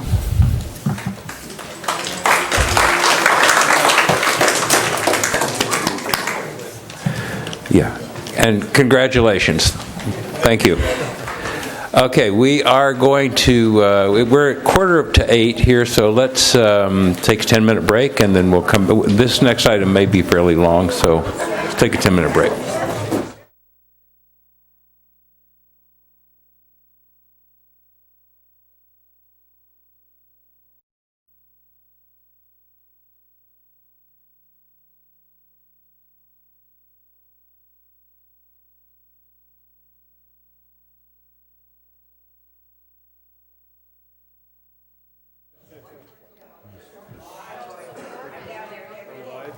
Okay, good evening. We are back in session again. So if y'all could all grab a seat, that'd be great. And we will move on with item number B3, which is case number UP0-458, located at 500 Atascadero Road. And I believe that Joan is going to bring us up to date on this. Thank you, Chairman Teft, and good evening, Commissioners. Please note before we start that additional correspondence has been received by the Community Development Department and has been handed to you, Commissioners, and there are extra copies up at the table, as well as the resolution has been modified. A few conditions have been added and fire department code requirements have been added, and those changes are, again, given to you and available for the public up at the front counter.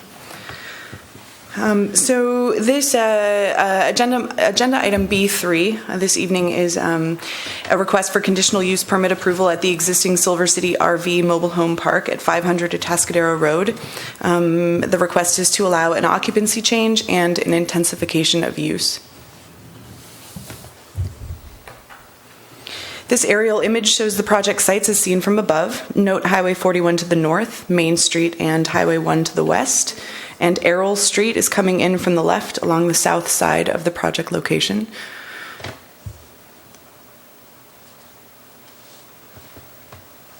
The two parcels in question are zoned light industrial, planned development, and interim use, as shown in the tan color in the image on the screen. Currently, the two subject parcels are outlined in red. They have been traditionally utilized as commercial storage, as is allowed in the light industrial zone. The existing Silver City RV and mobile home park is outlined in yellow. The site plan shows the applicant's proposal to add 32 new short-term RV spaces, as is allowed because of the site's location within the interim use zoning district.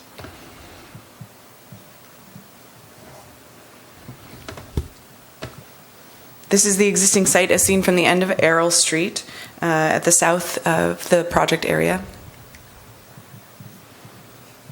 Existing site as seen from looking towards the southwest from Atascadero Road.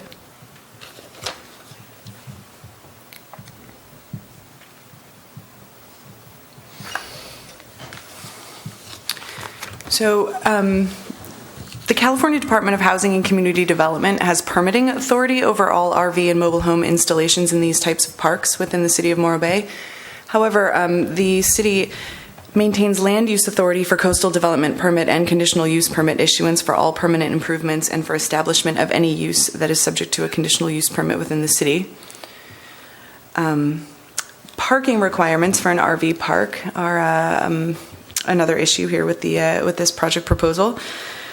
The requirement for an RV park is that there's one parking space for each RV space plus one space for each 5 RV spaces, which means a total of 38 required additional parking spaces. The applicant currently on the plan is proposing 37 spaces, so there's been an added condition of approval to add that extra last required parking space. There is space on site to accommodate that space.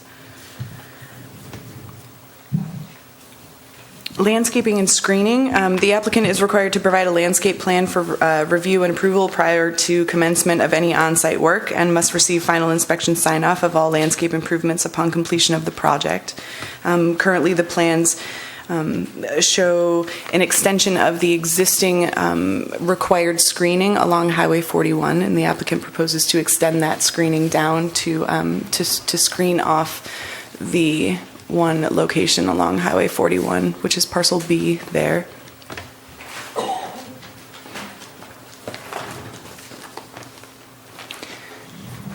So the last main issue here is how this change in use is allowed based on our zoning ordinance is because of the project proposal's location in the interim use district.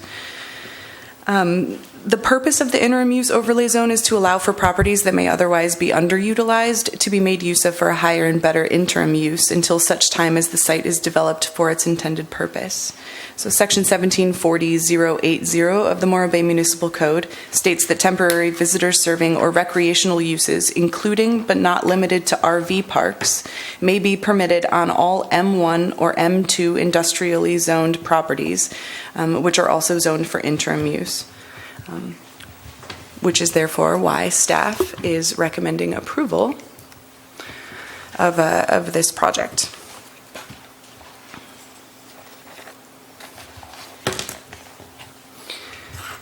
So the resolution has been modified. There's been added conditions. Fire code requirements have been added.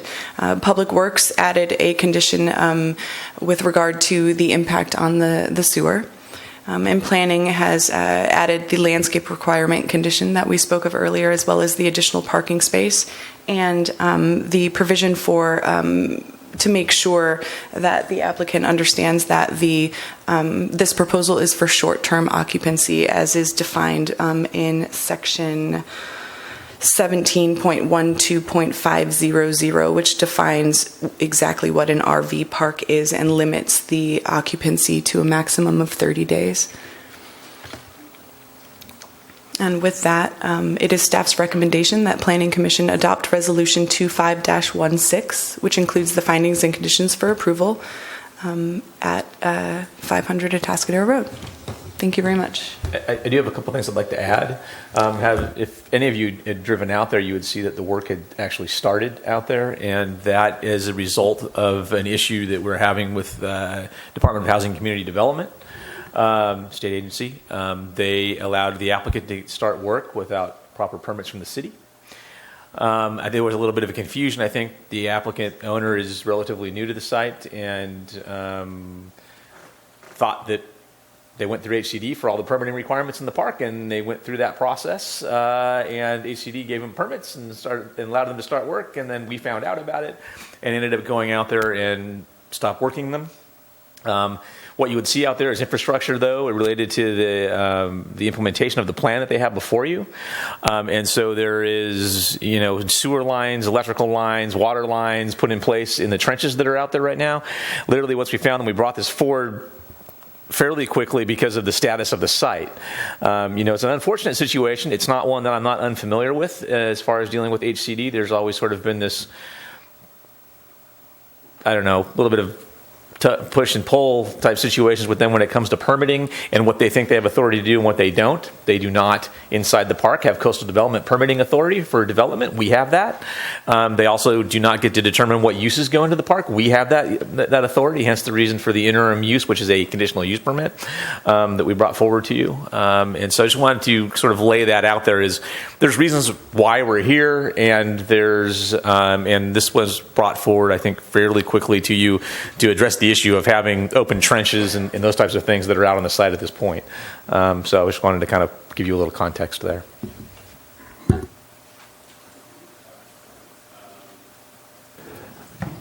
At this point, I will ask if anyone has ex parte communications to divulge. Seeing none, then are there questions for staff? The occupants of these recreational vehicle sites can only stay in the vehicle for 30 days at a time? Yes, sir, correct. Is that true of the other tenants in the park? It is not. They're considered legal non-conforming. Oh. The site has in it RV units and mobile home units. Mobile home units being the ones that are non-conforming with the CVS, which is commercial visitor serving zoning. The RVs would be if they're using it on a short-term basis. But it is remains to be seen. But that requirement is consistent with other RV parks in the city, correct? Yes, sir. Okay. Will they be required to pay the TOT tax? Yes, sir. That is added in the short-term occupancy added planning condition of approval number 4 in your reso. And I don't see, okay. Do they have adequate parking for the existing units? And where is the new parking? I don't see it designated as which is for existing units and which is for the new. So for the new proposed development on the 2 adjacent parcels A and B, which are separate from the center parcel, the 32 spaces are in each of those RV spaces. There's adequate space to park an RV and at least 1 car, if not a second car, or a patio, which is what the applicant, Mr. Keith, has. That's how he designed the park. The additional 5 spaces that are shown on the plan are along the northern property line on Atascadero Road. Let's see if my pointer works. Right about there are 5 spaces, which brings us up to 37. The requirement for his project proposal is 38. Hence the added condition for the 1 extra or additional space. And so for the existing site, is there adequate parking supplied? I am not entirely sure, sir. Yeah, our records as it relates to this park are a little shoddy. And so when looking through it, it was a little unclear exactly what it was approved for. And so we're a little unsure about what's supposed to be out there and how it was originally approved and when it was originally approved. I would say we're still working our way through some of it. We did pull some additional information today, but that's about as far as we've got on it. But the site's existing non-conforming, and so moving forward with the proposed additional areas, we are making sure that those areas, like you're supposed to do for non-conforming, when you have a non-conforming use on the site, any additions that you're doing have to conform to current code requirements. So we're doing that with the added conditions that you have in front of you this evening. And is the fire department and fire chief comfortable with the street layout for emergency access? I spoke with our fire marshal today, specifically going through that, and doesn't have any concern with the layout as it is, assuming they're compliant with the fire conditions that are added in there, the fire code requirements. They didn't seem to have any issue with the way that it was existing as it sits out there. They said they went out there before and only had issues when cars were parked where they shouldn't be, basically in fire lanes. So. Okay. And so have they brought forward a landscape screening plan, or is? No, sir. What is on the plans that were received by the Community Development Department was just showing the extension of the screening along Highway 41, and so we're asking for a little bit more detail before they commence work again. Can I ask when we say it's different now, we're not sure of the records and things like that. Is the sense that the mix of RVs and mobile homes is similar to to what it was designed around, or has the mix changed over time in the existing? I'm just wondering about because of the sewer situation you're talking about. I mean, it's a localized situation on the site that we're talking about, the nature of this replacement because of the capacity, right? So we did the Public Works Department review the project, and they didn't have a concern from that standpoint other than to make sure that they're paying proper impact fees for the addition of the new spaces. That was pretty much the only concern that they had for this area. I guess my small comments, but I just wanted to make sure that the reason they're being asked to replace part of the sewer is because the theoretical dumping capacity of the RVs is mathematically beyond what the service capacity of the existing sewage piece is. What's the condition say? Yeah, that's the new condition. The new condition states that the applicant shall conduct an engineering assessment to determine potential impacts of the proposed 32 RV spaces on the existing sewage collection line from a point of lateral tie-in to the wastewater treatment plant and propose mitigations for this project. I guess the thing about this, well, that's more of a comment. Are we asking anybody else to do this? These houses that we see come in that have 5, 6 bedrooms, 4 baths, are we asking them to do anything like this?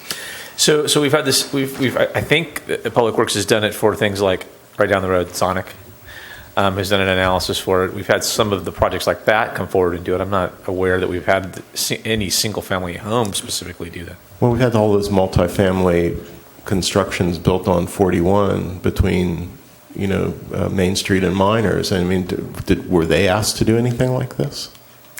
I don't know. I wasn't here when they went through the process. I'm not familiar with them. We'd have to go back and do research to answer the question. I'll save some things for comments. Okay. Sure.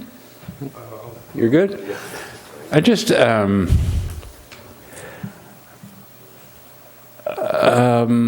not exactly sure how to word this question. I know that dealing with HCD and HCD's regulations with regard to RV parks and mobile home parks can be convoluted. If we are currently in the process of reviewing and revising the general plan and the land use element.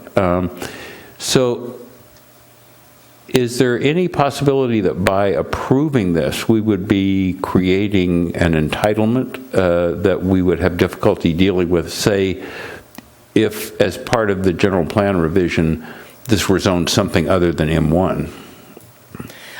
So certainly, the zoning on the property could change, but it's more likely that zoning on the property changes to reflect things that are out here. That's normally how those things change. Or you say, absolutely, we do not want these things here, but those things will be decided on down the road a year or so down. We don't stop development applications and those types of things. And it's also why there's a limitation. This is an interim use, and so our initial placement of timing on this was 24 months. Although the applicant probably would request a little bit more time so they can amortize some of the improvements they're making, but our initial condition is for 24 months. So yeah, and that's exactly why I'm asking that. I mean, if the general plan process goes the way it's supposed to go, and it's the new land use element is in place in 24 months, are by approving it now as an interim, would there be any obligation to renew that approval in 24 months? Zero. Okay. And that's literally, if we put zoning in here that said this is going to be something else that's entirely opposite of this, and it came forward, we may in our zoning maintain an interim use thing for certain properties, or the process may involve, we might not even have that policy any longer. So in 24 months we come back and we don't have something that allows you to continue, like they came forward and said we'd like an extension. If we don't have an interim use policy in this area when we're done with the general plan and LCP update, you can't get one. We would be able to issue an extension.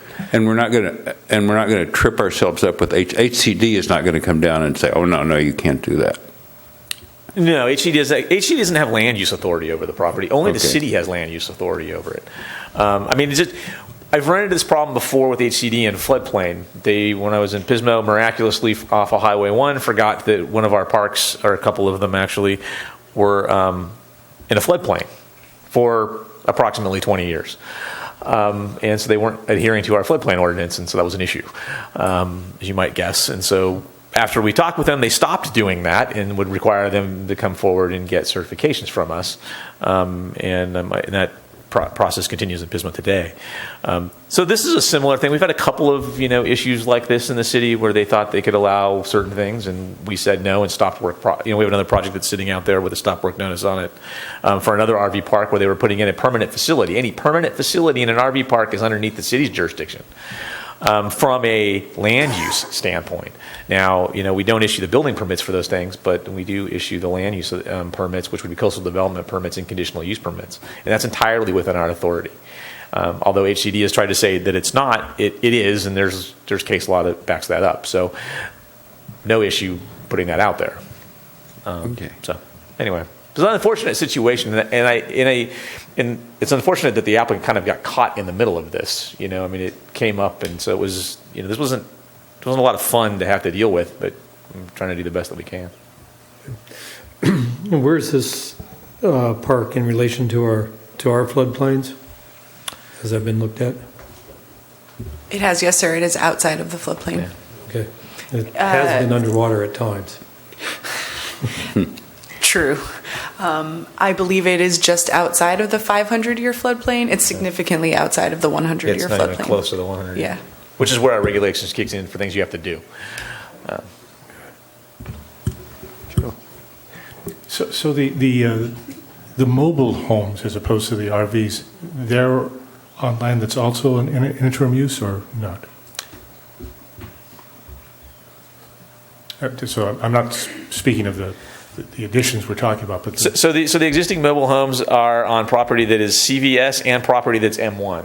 The main lot in the middle it maintains split zoning on it, and so some of it's in the M1 zone, and then some of it is in the CVS commercial visitor serving zone. The reason I ask is pretty obvious because this strikes me as, well, I guess not the recreational vehicles because of the 30-day limitation, but the mobile homes would be an example of affordable housing in Morro Bay. I wouldn't say I would hope so, but then I was troubled by no. Yeah, I'm saying I'm agreeing with you. Okay, so then I was troubled by I had no idea what the scenario would be that would change that to a higher use and wipe out a significant amount of affordable housing. I was just wondering how that might happen. Well, how it might happen would be the owner converts the park to something else. An owner can do that. You'd be converting it to something that's consistent with whatever the zoning is there. It's sort of why with the M1 zone we only have a few manufacturing zones throughout the city that they have this interim use thing because oftentimes those properties aren't being used for anything. An example of one of those properties is the bike park. It has the interim use at the end, and so we were able to put a bike park on manufactured property that has manufacturing zoning on it. I guess what I'm asking now, again, this is hypothetical, so perhaps I shouldn't even be talking about it. But current residents, could they make an argument to resist the changeover to a higher use and not be dispossessed out of their homes? The current use of parcels A and B there are commercial storage. There is no residential use, well, either short term or long term. No, I guess I was asking about those properties in the park that are mobile homes on interim land. Should that? So there are requirements for displacement of if we reviewed all the affordable housing requirements and they were considered affordable housing, then there are requirements for replacement of those, and there's requirements to help, that require in certain circumstances help for relocation and things of that nature. Relocation. Yeah, typically that's what they are. The exact specifics of it, I'd have to do some more research. Mm-hmm. But that's not but the mobile homes are not an interim use. They're a legal non-conforming use, so they're permanent. Well, I think I was hearing that some of the mobile homes are. Yeah, there's a small, so can you go up and point? I think it's the last 2 rows on the right-hand side are in the M1. So kind of keep that shape in mind, and then check this out. See? So right where it turns to the M1, the brown piece of it, there's about 2 rows of mobile homes right there that little triangular section on the side. Right, but I mean, maybe I'm confused. It's still legal non-conforming, you're correct. Because, yeah, I mean, it's not part of this process. No. It existed before, and so it's not interim. Yeah.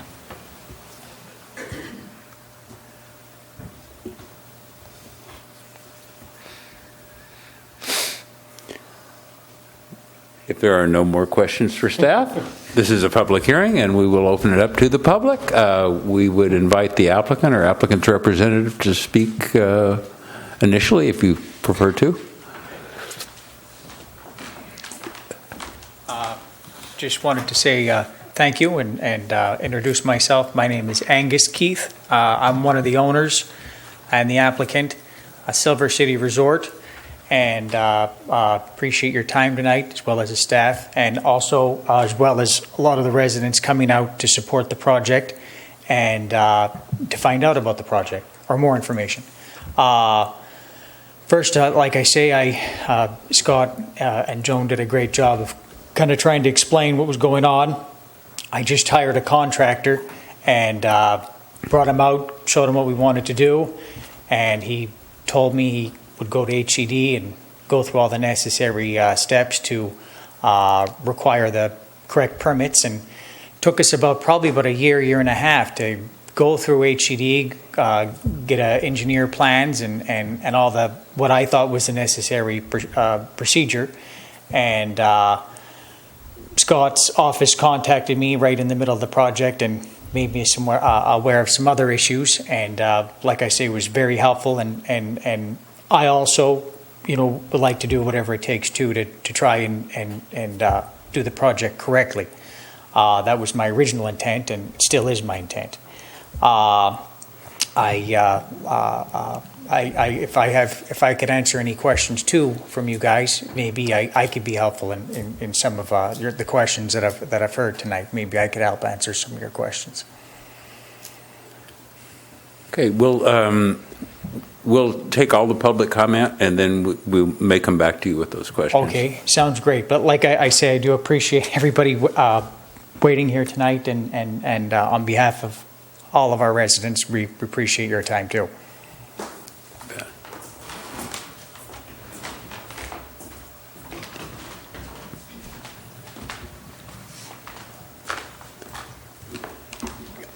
Good evening. My name is Ralph Viebeck. I'm a resident of Silver City for about a year and a half.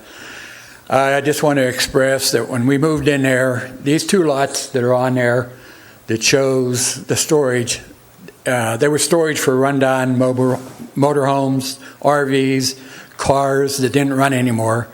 We had storage containers on it. We had plastic or the aluminum sheds and so forth, and it was a deposit for wood and everything else that you could have there.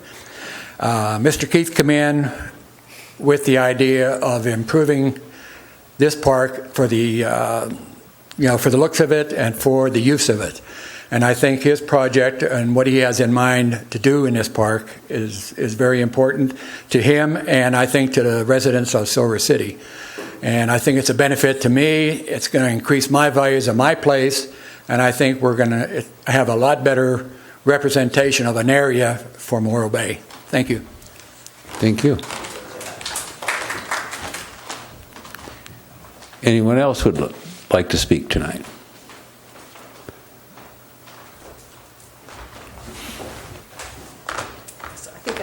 Thanks. I apologize, Betty Winholtz. I missed some of your discussion and questions earlier. My 2 main concerns were, one, archaeologically, I know that there's been some trenching done, and I'm my question was, has there been an archaeologist or a Native American on site for that?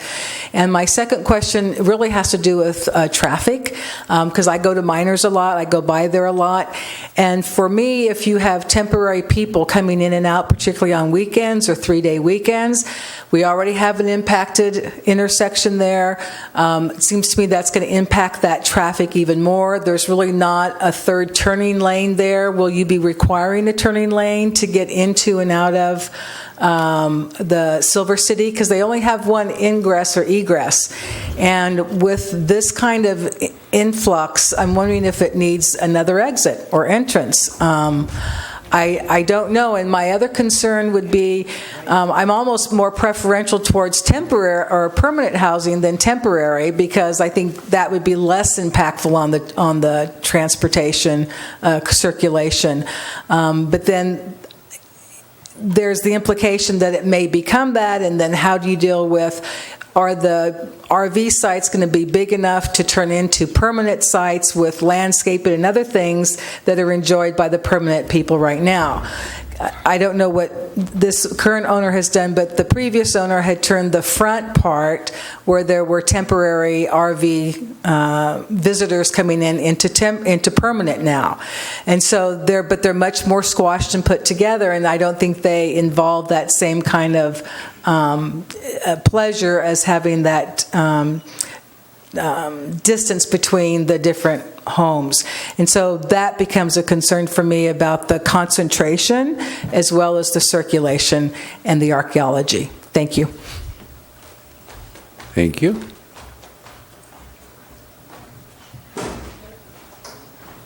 Anyone? Okay.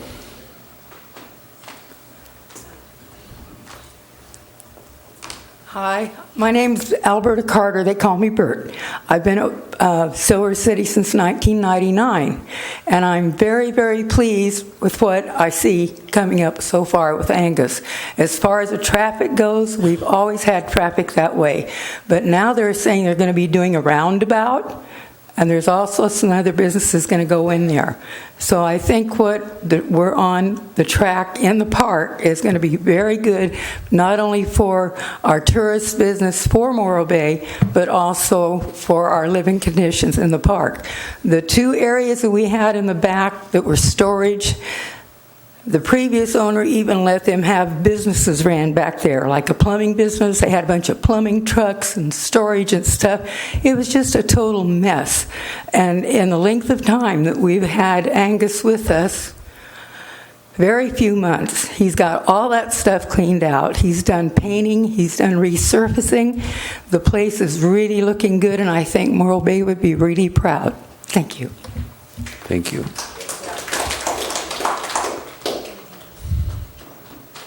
Anyone else? Okay, seeing none then, we'll close public comment and bring it back to council for the moment. Are there any questions for the applicant or at this point? No? Okay. So we'll reopen for this purpose. I'm just concerned about parking in the existing park. Yes, please. Have you done a parking space count and for the existing parcel? The existing parcel right now, most of the spaces all have their own. As a matter of fact, all of the individual spaces now have their individual spaces, but some of the folks have decided to extend their patios or make them larger, and they've done away with their own actual spot. But we have a lot of additional guest parking spaces that is also a part of the park that, as of right now, seems to be sufficient. There was, I believe, 6 people that was parking in the storage area, and we're adding, I think there's actually, on the drawing, for some reason, there were 6 other spaces that I'm adding that wasn't on that drawing exactly. So we're adding. You said there'll be a total of 37. There'll be 6 more. There'll actually be 43 spaces. So I'm adding, I think, 12 more additional parking spots that besides each individual unit will have their own spot. I think we're adding an additional 12. Is it okay if I walk over here? And there's going to be 5 That's what we were talking about. right here that maybe I've left out in the drawing. So then there's going to be, I think it's 5 or 6 or 7 spots. Maybe it's 9. How many? 5? Okay, right up here. And then there's going to be spots right here, additional spaces. So, yeah, one of my main concerns actually was the parking. When I designed or had the engineer design the plans, I wanted to make sure that there was more than enough parking. I probably could have went smaller, much smaller on the spaces that I designed. If the engineer told me could have probably put 42 or 43 spaces on there, but I had to make them larger so there would be plenty of parking at the individual sites, one or on a lot of them 2 spots plus a patio. So I wanted to, yes, that was one of my concerns as well, is to have more than enough ample parking. So I think when we're done with the project, there'll be more spots now than there is, or more spots when we're finished than there is now at this time. Probably about at least 12 more, I think. Okay. Thank you. I did have a question that I forgot to ask earlier. As Scott mentioned, the conditional use time was only asked for 24 months. I was just wondering if it's possible, if it's approved, if we could maybe extend that out a little longer, just so I could kind of amortize my cost in building the project. Is it, you know, I'm in hopes that as the city plan, you know, as you guys redo the whole city plan over the next 2 years, that we can get some kind of permanent zoning change. You don't have to be on a conditional use permit, but just in case something happens with that, or that goes on longer than supposed to be or expected, that maybe we could, you know, at least have something where I don't have to keep coming back to ask for an extension, or, you know, maybe we could do at least 5 years on the conditional use permit, and hopefully we wouldn't even need to do that. Hopefully it would be a permanent change on the planning of the city, only due to my extraordinarily high expense in building these sites, just so I would kind of have some kind of an assurance that I would at least recoup some of my cost. That would just be a request that I would have. Did you guys have any more questions? Any other questions for the applicant? No, I think we're good. Okay. Thank you very much. Okay, thank you. So we'll close public comment again, which brings back brings up a question for staff. Then is that something that is within our purview to do? Is to modify the term? Yes, the 2 years that we came up with was really just kind of looking at the general plan moving forward. And we had the land use discussion with the applicant, saying, you know, one of the things, which is kind of what I said to the commissioner earlier, was you look at the land, when you're looking at the land uses, you look at land uses that we have, designations that are inconsistent with what the underlying use is, and a lot of times you'll change those or expand the uses to accommodate the things that are there if you think they're okay. And so I said that would be something that the applicant should, if he's successful this evening, make a request for moving forward, that could be forwarded on to through the general plan update process. So yes, it's completely within the purview of the commission to have it the interim use for 5 years or 4 years or 3 years or whatever, or 1. You could make it less.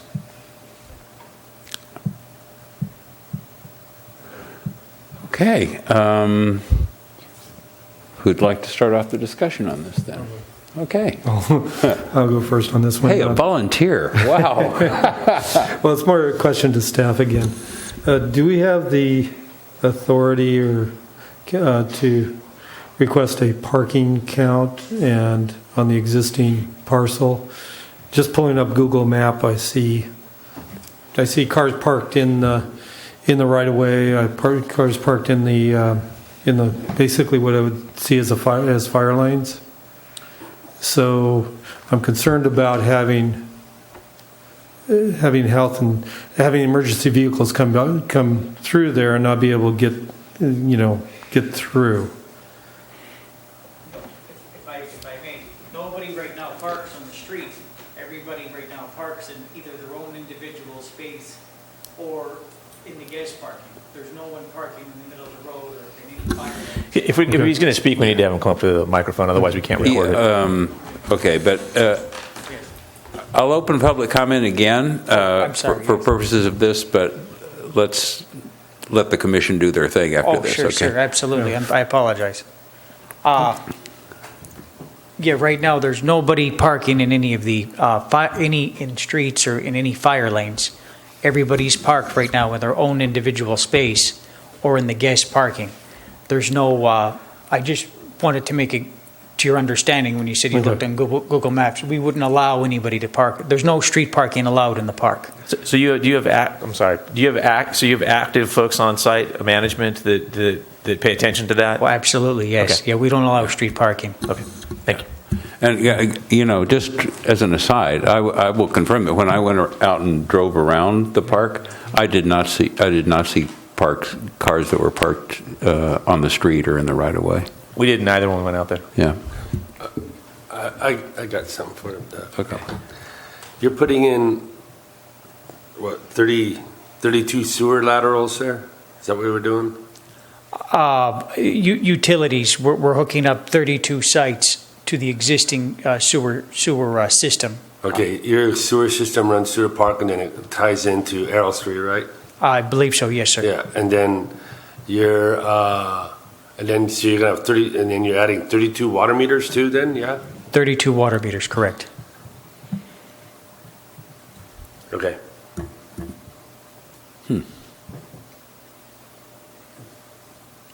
Is that something the city required, individual water meters on each one of the? No, we just added the water meters so that way we can kind of keep track of the water bills for each unit. We have that at all the sites there on the property. Everybody has their own individual water and electric meters. So we can read the water as to how much they use. So we bill back for that. I can understand that for long-term residences, but if you have 2 or 3 RVs in there during the period of a month, you don't know which one, if you say one comes for a week and the next one comes for 2 weeks, you don't know which one was the water hog, do you? Well, that's a good point, I suppose. It just struck me as curious. It's not much more to put them in, so I just figured it was better to have them than to not have them. Okay. It's all sub-metering, though. Oh, okay. Yeah, it's not like metering at the city.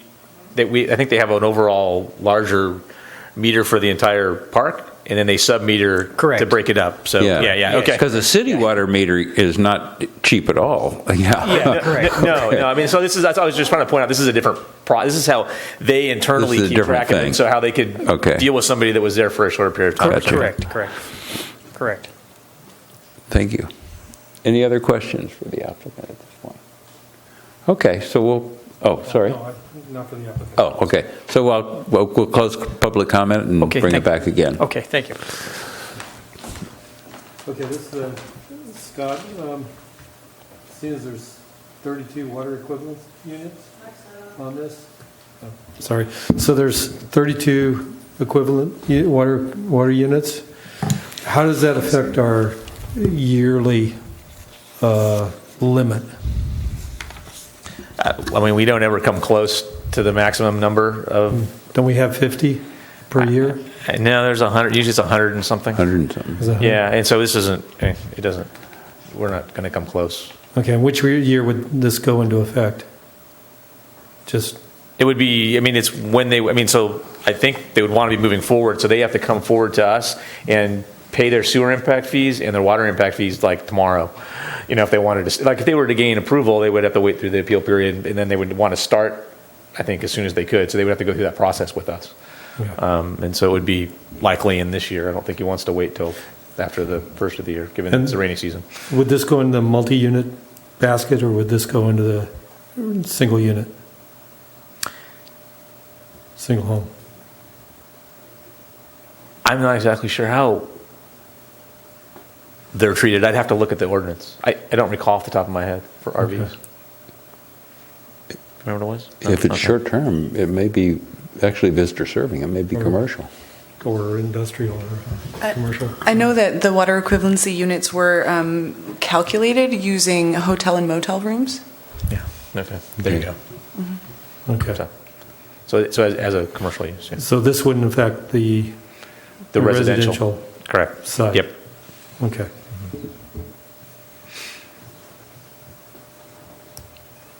Okay. Any other questions or, okay. Richard, why don't you lead us off here? Lead us down the garden path.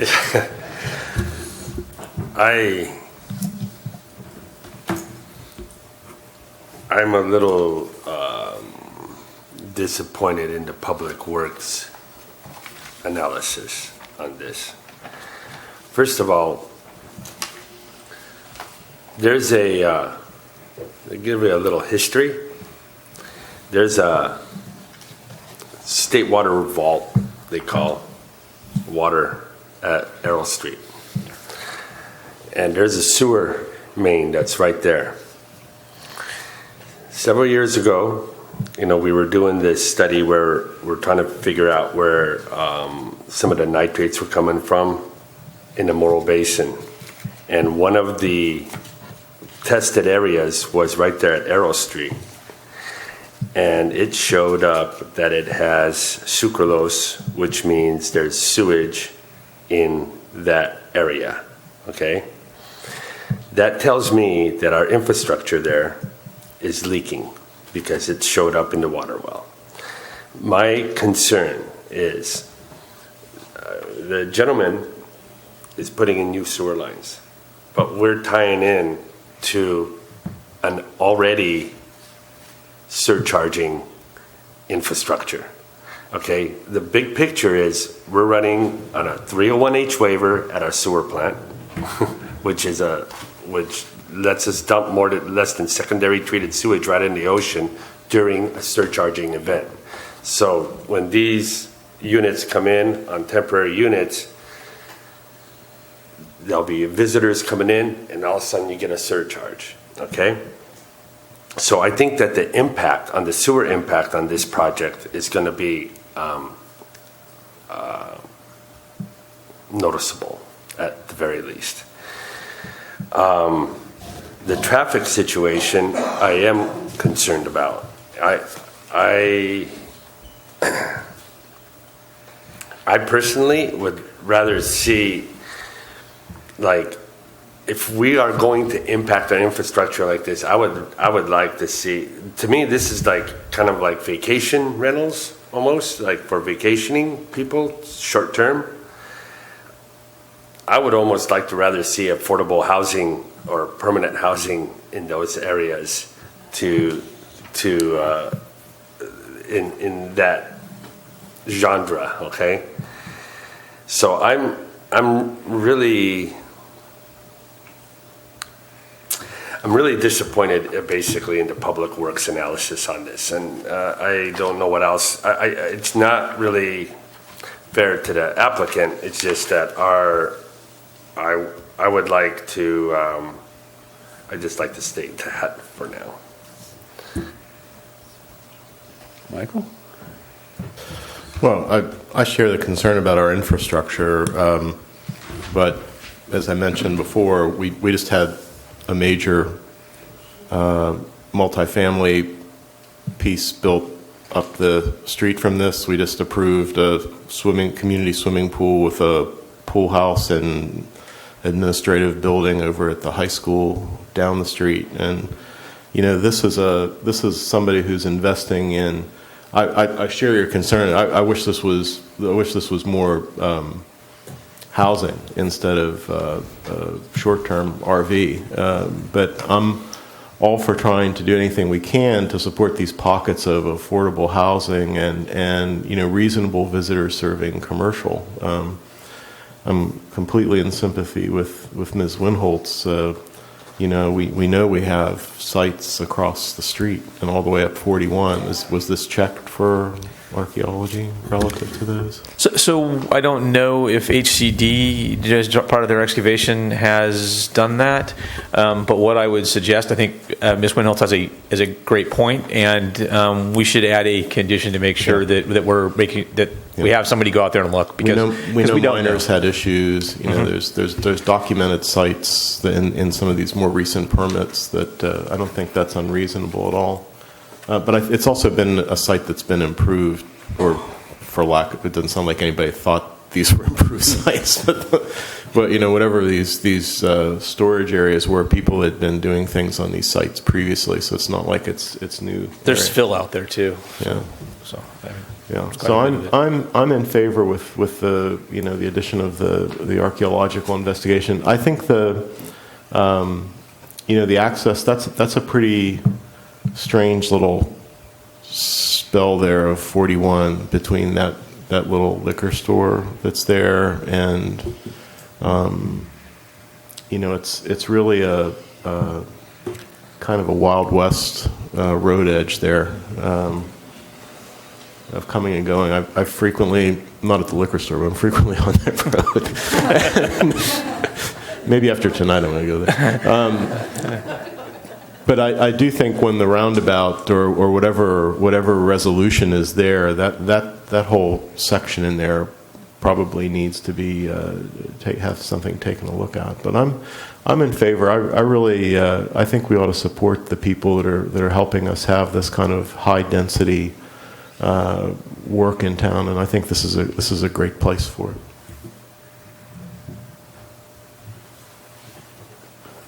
Jerry?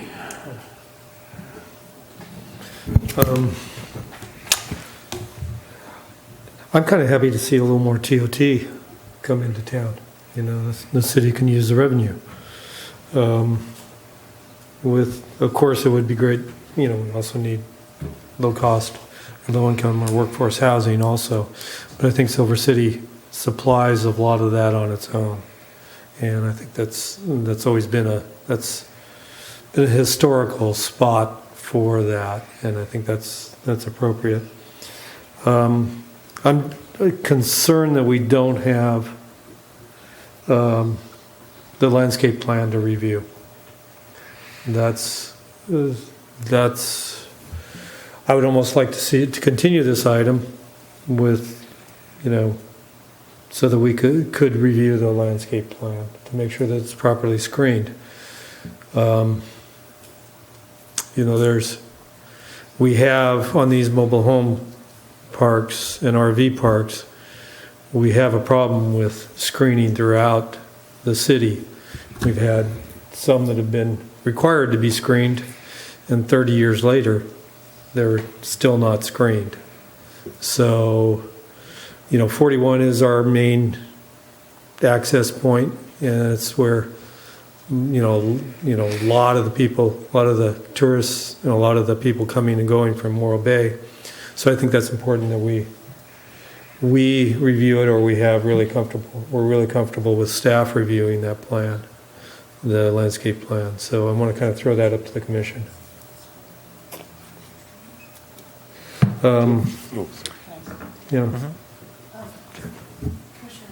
Commissioner Lure, this is not a very good picture. Right to the right of this image is where the existing screening exists for the existing portion of the Silver City RV Park, and it's quite adequate. And Mr. Keith has proposed to continue that same planting on that same irrigation line into that adjacent parcel. Jen, can you tell us on that image where the property line actually is? Because I think a lot of this is the 41 right-of-way, isn't it? On the top section there? Yeah, you can kind of see. There you go. There? Yeah. Ish. You can kind of see the edge of this this drive that has access into the miners' parking lot. I believe it's down at the bottom of this gully, maybe at the base of, or at the back end of that truck, at that van. John, I think part of the there's a slope there. There's a slope and then a flat area at the bottom, and the edge of the right of way is at the back of the flat spot that's there. That's what I was going to say, because a fence and things, we're not talking about that. We're talking about a landscape screen. Mm-hmm. Correct. That's got to get 16 feet high, probably 12, 16 feet high from that lower plane. Correct. So it makes any impact on 41. And those are the plantings that the applicant is indicated is what he wants to continue that screening forward with the same plant types, so you have that same screening wall. And I mean, that's it. And that's not only a benefit when you're driving in, screening, looking at it, but it's a benefit for the folks that are in there. So, I mean, I think they see that because when you're in the park, you can see what a benefit that is there. And so I took that as to be, from the applicant to be his sort of concept moving forward, because it seems to work pretty well. Yeah. Function. So, Scott, what I have a problem with is basically I know this was brought forward quickly, but basically we have utility plans. We don't have a true site plan on this. You don't. This project. You absolutely do not. And so we're asked to approve something without the appropriate plans to make the evaluation on. And normally I wouldn't do that. Yeah. Normally you'd have a full package, but given where we ended up here and the concerns with having open trenches with utilities and the whole 9 yards out there, we thought it prudent to try to bring it forward and see if we couldn't get through the process with it. Could we, one of the things I do not want to do is I do not want to hold them up on the utilities to get those dried in and basically packed off so that they don't erode in this coming wet winter that we're going to have, hopefully. But I would feel more comfortable supporting this project after I saw a site plan. I'm sorry, say that again. Oh, I'm sorry. I would feel more comfortable supporting this project after I saw a site plan. So I would be really reluctant to do anything that moves them forward with the infrastructure there at this point, because now we're in the hearing process, and so the Planning Commission's decision is certainly not always final, and so your decisions could easily be appealed to the City Council. So would be reluctant to let them move much beyond that. And HCD has indicated, because this has come up now, that they don't want to allow them to move forward until they have their permits in hand. So even if we were to say it was okay, they probably couldn't do it.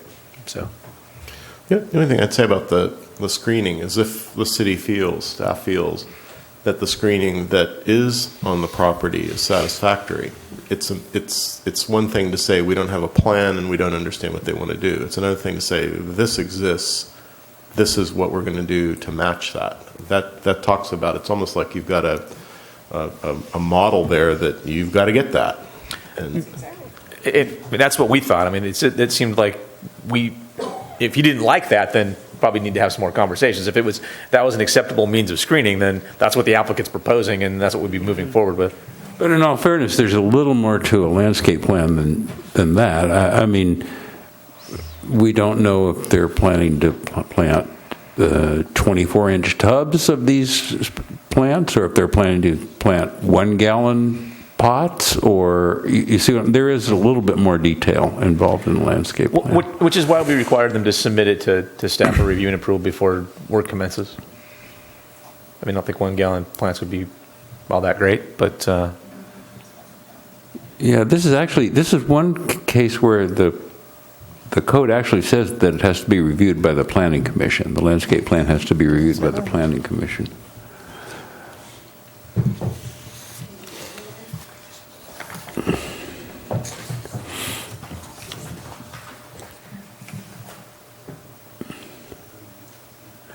And I wouldn't have a problem doing that as a contingent measure, the way we sometimes do with landscape. In other words, sometimes we say it's contingent upon your plan being reviewed by staff. We could say it's contingent upon your plan being reviewed by Planning Commission. So we could change the condition to require them to bring it back before they finish. Yeah.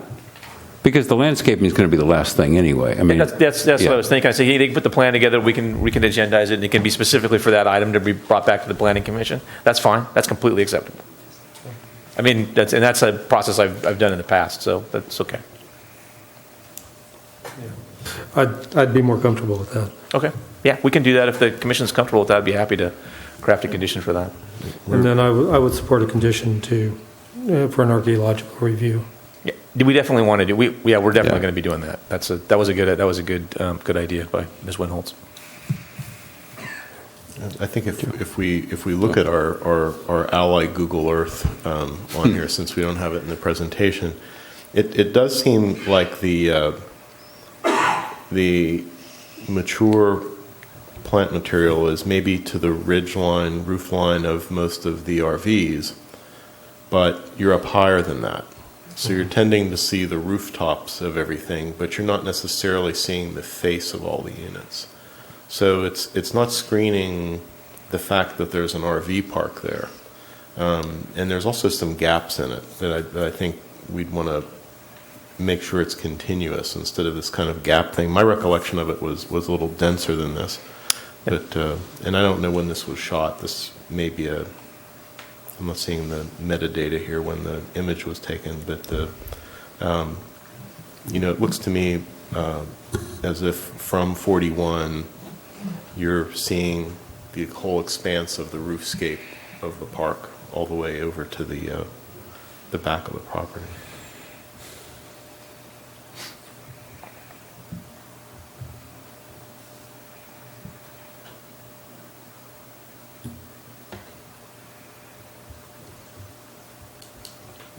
Joe? I agree. In the absence of a complete development plan, anything that we can do to provide us with more certainty from these contingencies, I think is a good idea. I'm certainly persuaded that it'll be an improvement over what was existing on those parcels before. With respect to the traffic, I think intuitively, I don't think it'll be as busy, all that busy, but we could settle that in the future if we discern that there really is a problem with impeding traffic on 41 with these vehicles going in and out. I just simply said I'd sort of like to take a wait and see approach to that. Returning to this notion of affordable housing, I would hope that the infrastructure that they're putting in place now, is that the sort of infrastructure that lends itself to mobile homes as well? I don't know how it's sized. Yeah. And again, it's not something, that part of it is something the city we don't get to review. We'll get to review a capacity, analysis, which is what the condition from Public Works is how much are you generating and what kind of pipe are you putting it into when you get it into the city's infrastructure.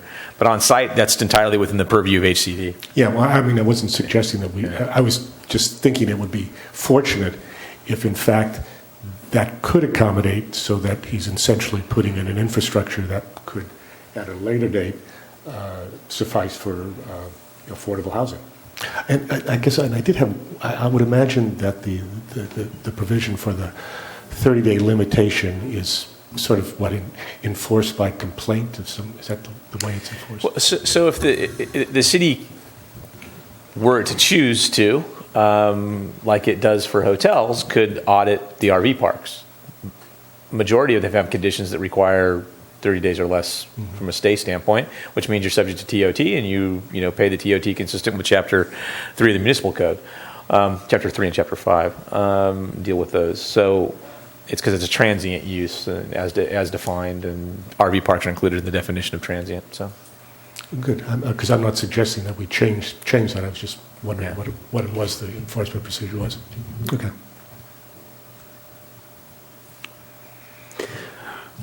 Okay. Parking.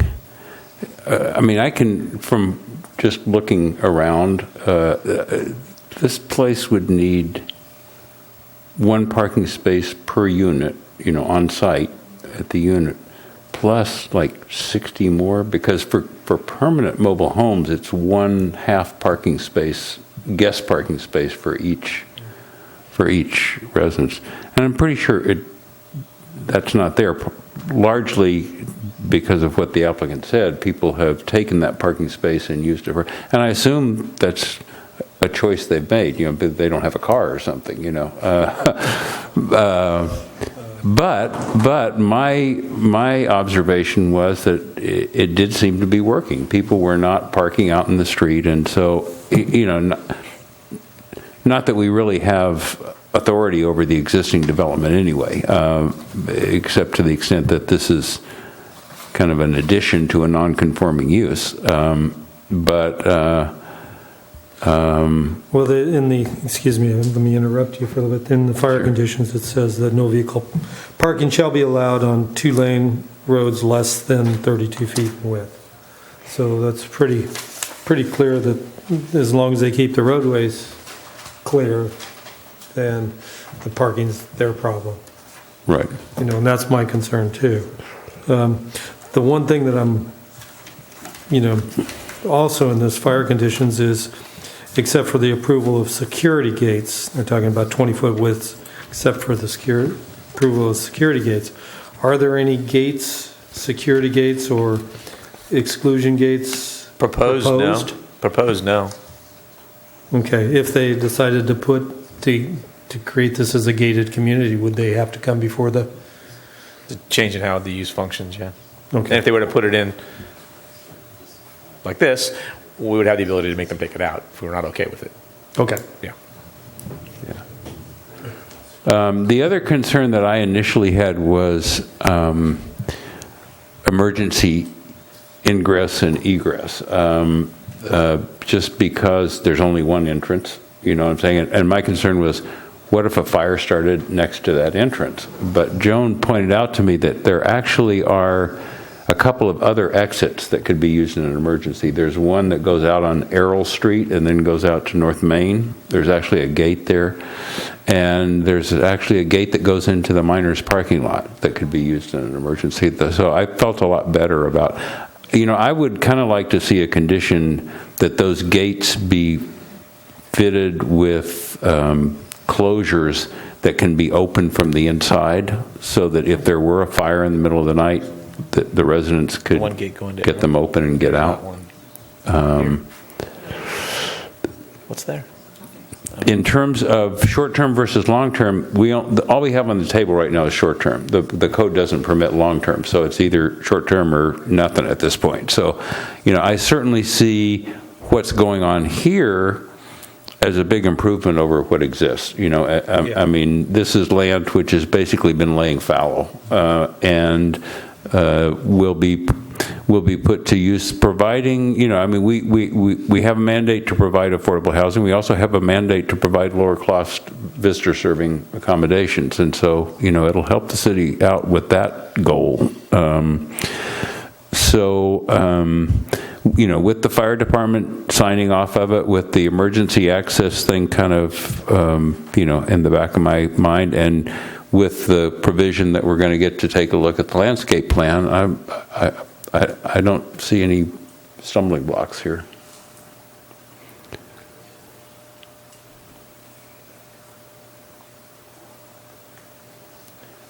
Anyone ready for a second round or additional comments? Or in that case, are we?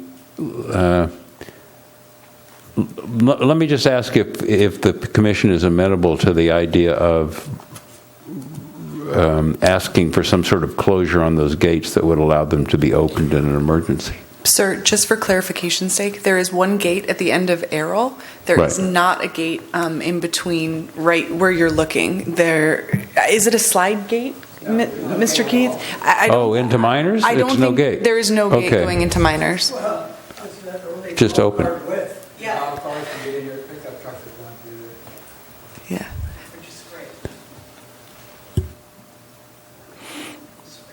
So then on the Errol gate, and there's a lot of devices that can do that. There's punch number code things where you put the code, you post the code on the gate, but you can only see it from the inside. Obviously, you can't see it from. So there's a number of options that would allow that to be function as an emergency. Or if they have an on-site manager, just make sure that he has a key.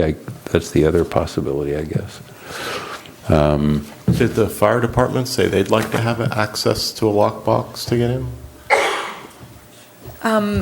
Tom did not dictate that. We spoke of it.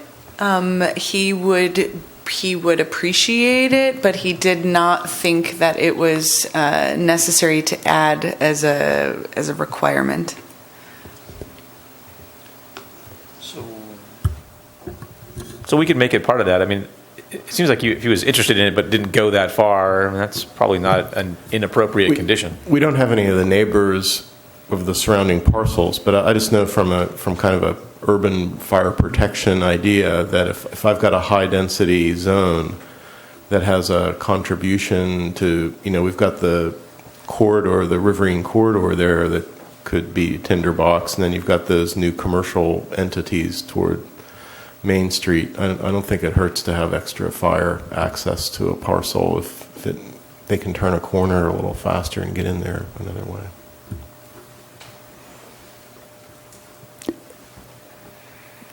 And, you know, going back to the infrastructure situation, I mean, let me just ask, do we have a schedule for dealing with the sewer main problem up in this area? So it's part of the overall, you know, replacement and moving the plant and all of those types of things. The intent there is that stuff's done at the same time. That's where it is right now. You know, certainly that could be changed over time to have it be done sooner if the council desired to do that. It would just mean that the city would have to go out and, you know, source, you know, money for paying for it and then start that process earlier if it was deemed necessary or what have you. So I don't know that we have a timeline beyond that. It was just going to be sort of done in the process of moving the wastewater treatment plant, because we're going to be doing a huge amount of infrastructure work and installation of piping and those types of things, and so that was why it was going to be done with that. So it's more feasible to fund it as part of the larger project rather than try to do it. And it's more cost effective because you're mobilized. Mm-hmm. Mobilization costs are fairly significant, so, or can be. Well, hopefully that'll be coming forward soon. I hope so. But you know, but I mean, honestly, to be the answer to inadequate infrastructure is to fix the infrastructure, not to hold back on projects because of the fact that it exists that way. I mean, that, you know, that to me that stops the additional 0.5% or 1% of impact or 0.1% of impact, but you still got the other 99% of the impact that is not being adequately dealt with. So I share the concern. I'm very interested in getting this situation fixed. It's not part of my decision here, though. Well, the next question too would be the time frame for the interim use permit.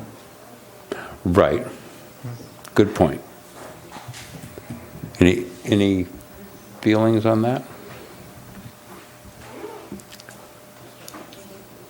I tend to agree with you, Dr. Tuft. I don't like to hold up this project when we have other contributors that I think I just really worry that, you know, the number of actual fixture counts we've added in these things is minuscule compared to some of the larger homes that we add without thinking about this at all.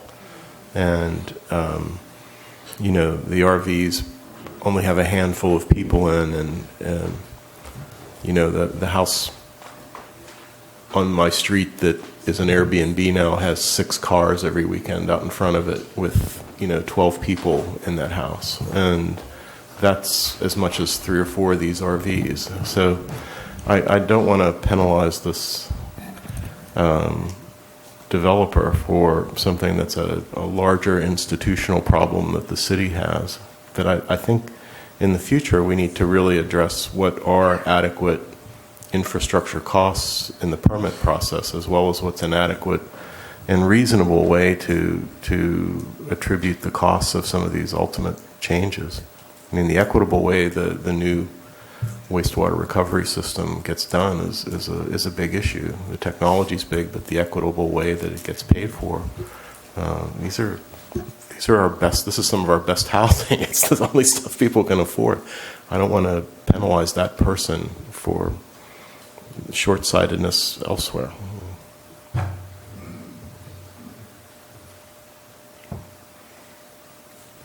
So, but okay. So, what's the feeling about the length, about the 2-year period?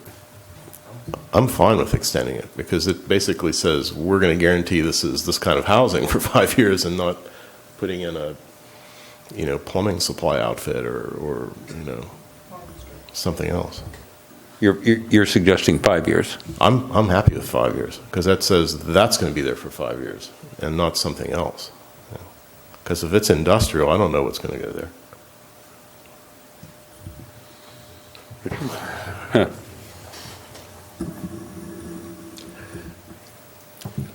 Yeah,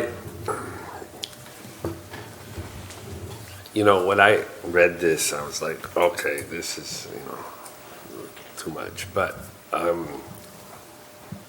after listening to Commissioner Lucas here, I'm getting, I agree with you that we have an institutional issue with infrastructure that I've written reports on it. And it's not fair to penalize a developer on this. That he's putting in the infrastructure and doing all that, that's just, hopefully fixing some of the other issues that are there. That's okay. The 5 years, I can go for that too. I would like to see more. I would like, for me, it's like we need affordable housing, and so if this is, and I know it's not our purview and all that, with the 8, things, but it's just something that we should keep in mind, and how this can be morphed into that. Maybe yes, maybe no, but at least, these high density areas, we need the city.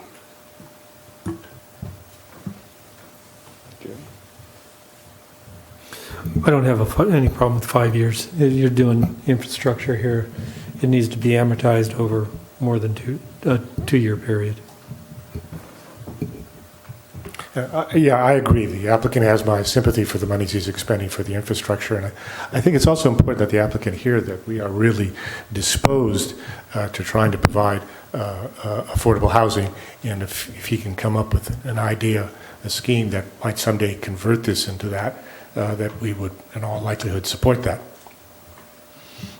I have one other issue to those. This was exempt from the LID, the Stormwater Management Plan. Do we have any requirements for? Sorry, engineering reviewed it, and we don't have conditions for that, right? So so it must not have been a requirement. They did review it though. Because we're talking about. I guess it could have been for that. I guess what I can say is we could certainly check back with them. I'm not sure. I mean, I didn't speak specifically with engineering about LID requirements on this. It could be because the parcels that are affected are so small and they're inside other previously developed zones. Yeah. But how close are they to is that an ash that the stream is in down there? Where the stream is, this is outside of the ash buffer area. Yeah, but you're draining right into Morrill Creek there. So any of these petroleum products from vehicles dripping onto the roadways. I don't know where this drains to. It was previously resurfaced and filled. It was compacted DG for the commercial storage. Right, but I mean, do we have any requirement for any biofilters or any of that for the runoff to control the runoffs? We can add that as an engineering condition to look at it. Because I actually don't know the answer to what they looked at when they gave us conditions, and so I think probably at a minimum we should go back and at least look at that. Okay, I'd be more comfortable if we did because it's draining right into the creek, so there isn't any natural remediation for that.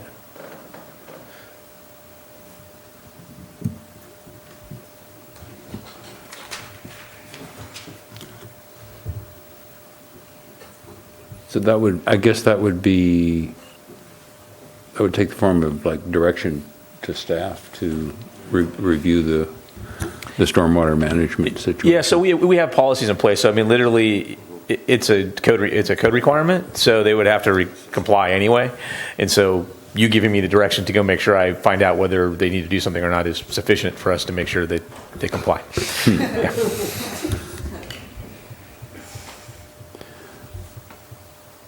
So it seems that there's a pretty broad consensus for 5 years for increasing the term to 5 years, and 2 years. I mean, he's probably going to be done with this by 1 year, so it's not even going to be built by 1 year. So, I think we can do that. Yeah. So if we can just kind of recap, we've agreed to increase the term of the permit to 5 years. We'd like to have an archaeologic examination of the property. I assume the city has like a list of qualified archaeologists who can do this. Yeah, we use the county's list, but yeah. Yeah. Just to make sure that we're not missing anything out there. Gate access. The fire gate access. On Errol? Right. Or even into minors if it's more appropriate. Well, I think they were saying minors is very narrow, though. It's a very narrow driveway. It is. It's just under 10 feet wide. But just the driveway or just the gate? There's no gate. There's no gate. There is no gate there. Mm-hmm. Of course. Problem is, miners has stuff parked in front of it pretty frequently. But Sometimes parked and it blocks it totally. Yeah. And we can't really restrict an adjacent property. So the lockbox on the gate on Errol Street, at least. And we are asking them to bring back a landscape plan to the commission, and we are asking staff to review the determination on stormwater management requirements. Anything else? It's the list that I have. Do we have to somehow, is this a different amendment to the record, the pieces that Joan passed out earlier? Is this now the official record because that wasn't in the... Yes, sir. Okay. And then you will be voting on what you were handed today, plus these added 5 conditions. That's good. Well, I'll attempt a resolution here, a motion if we're ready. Can I ask one more question? If it's okay? Sure. Please pardon my ignorance for the way that it works. I'm sorry, this is the first meeting like this I've been to. I just before you guys voted on it, I was just listening to what you were saying about how you were sympathetic to wanting to maybe make it more affordable housing. And the infrastructure, to answer your question, will also work for that the same. I'm very open if you have any suggestions to doing that. If the council, would like to do that, I'm very open in that. If you have any suggestions. Yeah, it would require a zoning change, which then has to go to the Coastal Commission, and we're in the process of doing that now. It probably can't go any faster if we do it individually for your property versus doing the whole general plan, which is what we're doing. Could we request that in the general plan? As the general plan comes forward, you certainly can. Okay. This is one of the things I've talked with Mr. Keith about, was submitting a letter requesting the zoning in this location to recognize what he has there, Right. and because it seems unlikely that our zoning and land use in these areas will probably be modified to sort of better reflect what's there, and a wider range of uses that would maybe include, as was just indicated, affordable housing and things like that. So, or at least encourage it. So, yeah. Yes, and the utilities and the infrastructure that I'm putting in will also. It's the same utility lines. I had a quick question too on the drainage. I thought, Joan, you made mention to me that if I wasn't putting down any blacktop and it would just remain gravel, that I didn't need to do any kind of a drainage report or anything. Is that the same thing we're talking about, or is that different? I believe that was a conversation that you had with our engineering technician, Pamela Newman. Yes. And I'm fairly certain that that is what she had told you, yes. Okay, all right. Makes a little more sense then. Well, I mean, it says in the resolution that it's because there's less than 2,500 square feet of impervious area, it's not subject to stormwater. And if that's the case, that's what the review will confirm. Yeah, but is that an appropriate fire road? Is what an appropriate fire road? Is a DG, compacted DG, is that an approved fire access? For this type of use, it's fine. There's no issue. You just have to compact it to the minimum standard, which is, what was it, 44? It deals with the 4,400 pounds, and I had 44,000 pounds and something else. I forget what the requirement is off the top of my head. But you just have to have it compacted to do that. Okay. Which is probably as it sits there today. Okay, we're good? Thank you. Okay, well, I'll move that,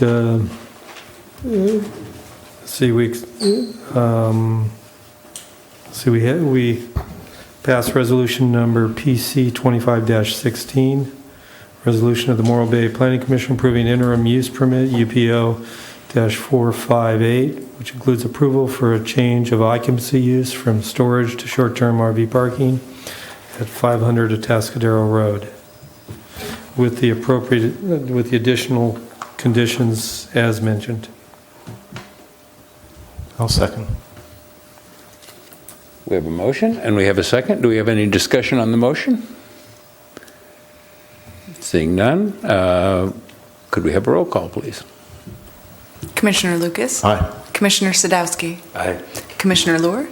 Aye. Commissioner Ingraffia? Aye. And Chairman Teft? Yes. Motion passes 5-0. Congratulations. Okay, so we have no new business and we have no unfinished business tonight, so we will move on to Planning Commissioner comments, suggestions, future agenda items. I have a comment.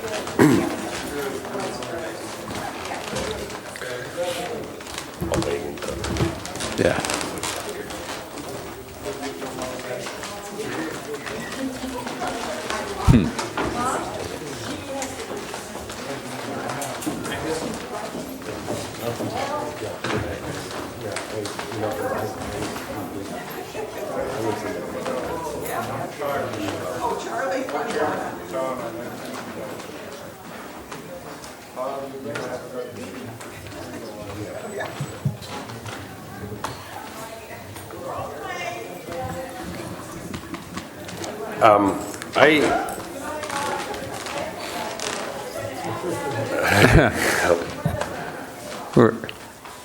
We're just not used to having people here, that's all.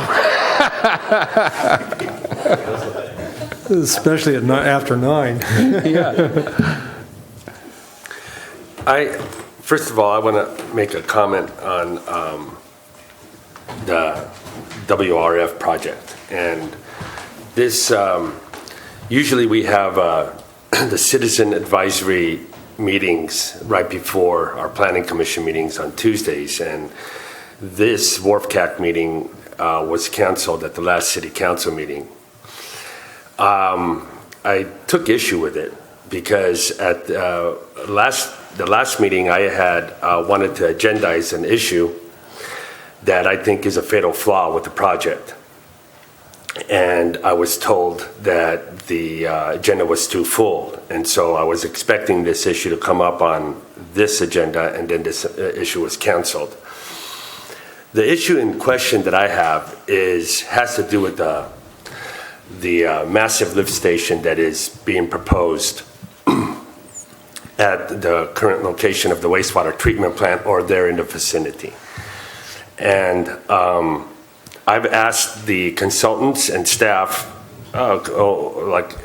pretty much right when I got on the WRFCAC, which was over a year ago, regarding that, and was told that they didn't know, and then when the Rigetti site was an option, and then it was going to be moved, they said that the lift station is going to be at the wastewater treatment plant. That's what their comparisons are.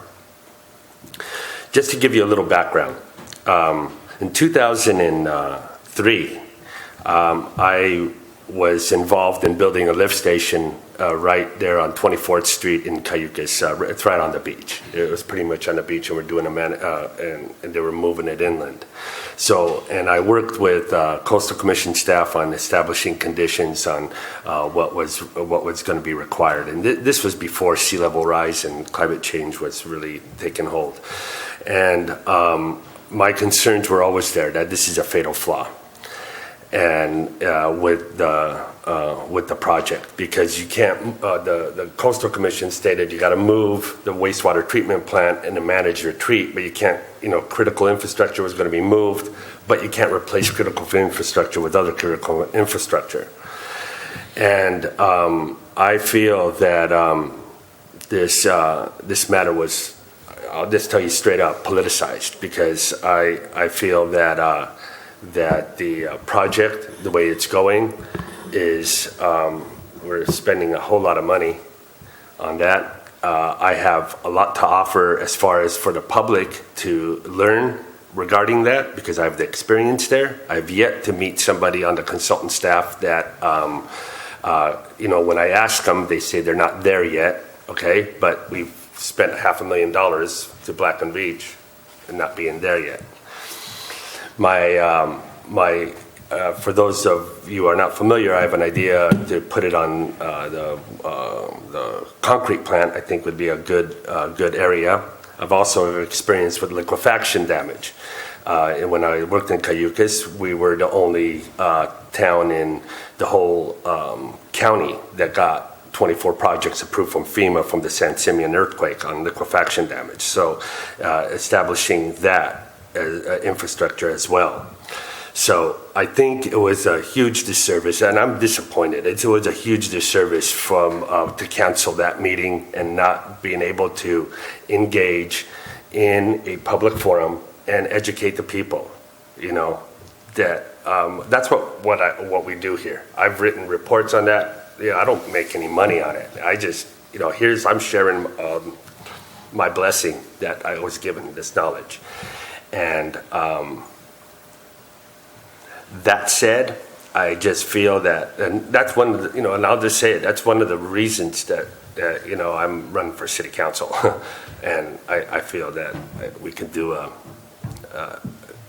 just to do a better job and save the city a huge amount of money. And we're right now in the middle of a general plan. And so we got to rezone these things to heavy industrial if you're going to put it in, or whatever, that whole Highway 41 area, So I just disappointed. I think that it wasn't good form. That said, I hope that hope the best for the city. Yeah, I do. I love this town. I do.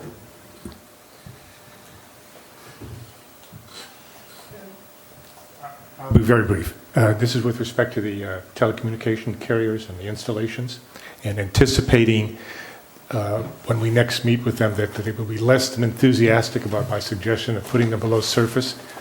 I would again like to suggest that part of the application procedure is an independent consultant, the cost paid by the applicant, who can vet their proposal,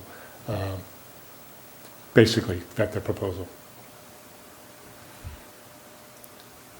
With regard to visual impacts, or? Vet the proposal as to feasibility. I suspect sometimes that the financial considerations are always part and parcel of these decisions on the part of the carriers, and rightly so. It should influence their decisions in terms of feasibility. But I think we should be privy to how they present us with the choices or in some cases one choice. And we are not privy, because I guess it's proprietary, as to how that decision was made. And there are certain weighted factors. And we're not alerted to that. We're basically asked to decide between the alternatives that are presented. And I think it would be wise to find out if there aren't some other alternatives out there. Well, we're always free to choose none of the above. Well, we're always, which is what we did with this one. We said, no, go back and do better. Right, I understand that, but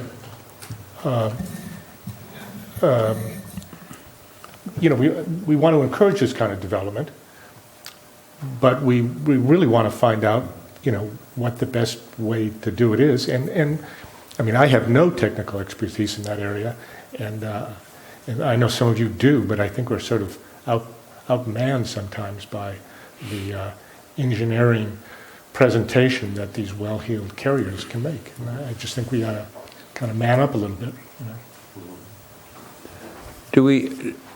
Is there wasn't there a telecommunications ordinance in the works, or is that a hallucination?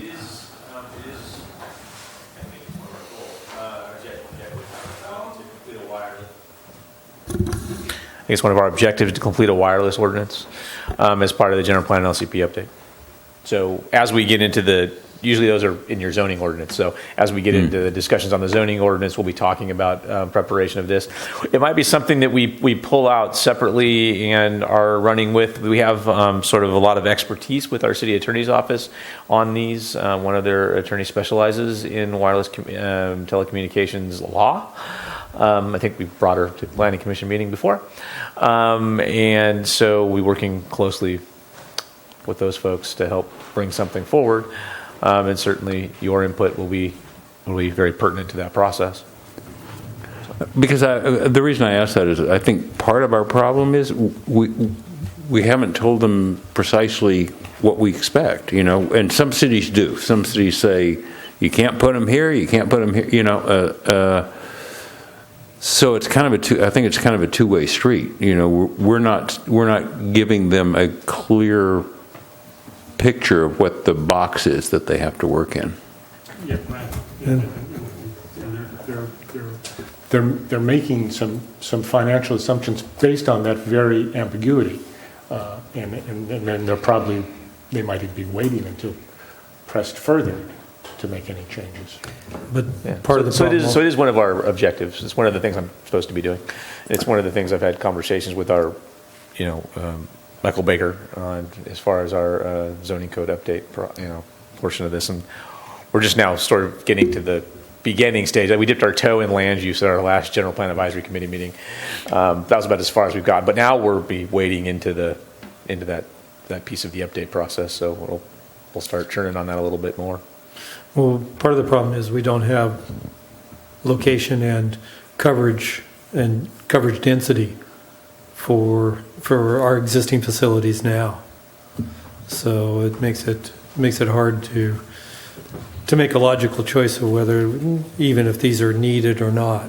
And so without the existing format or without the existing footprint, it's hard to tell. Yeah, I just want to say I totally endorse this idea of we just ought to have as a standard requirement that we have the existing location of every one of these things of their network within, from Cayucas all the way to Los Osos. Because I really think that no one understands how many of these things there are. And when we layer 4, 5, 6 vendors on top of each other, and we start to see the way they're getting more invasive, I'm very concerned about what's going to happen here down the line. And we don't have that additive nature of seeing everything together. If we do an infrastructure, we know all these things are feeding into one thing, but we don't see this outlay or the infiltration into the residential zones. And that's what concerns me the most. Everybody's under the assumption it's on an existing tower, it's on a commercial building, and now we're starting to see them drift into the residential neighborhoods. And if we can, if as they say, every right of way is part of their turf put these things, we really have to be watchful, I think. Well, how did they get the idea that they could put it in the city right of way to begin with? I mean, don't they have to have permission? It's a public to do utility. That? It's a public utility. Yep. Which means... And so they have franchise rights to use those. I mean, we couldn't tell them no if we wanted to, that they can't use it. It's just they have other things that go along with it that they have to come through us for permitting for. Thankfully, right? So, there's things that go on the ground, there's the equipment shelter, and all those types of things. And so we have some regulatory authority over them because of that, because that's development. If it was simply just on the lines, we don't get to tell people.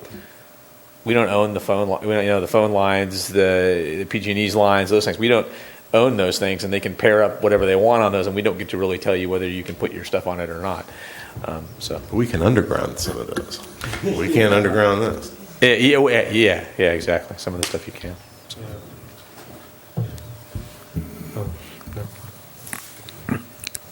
Well, if there are no further comments from the commission, are there comments from the Community Development Department? I think I've done enough talking tonight. So I don't have anything for you this evening. Then in that case, we will adjourn to our next regularly scheduled meeting here on December 6th, 2016.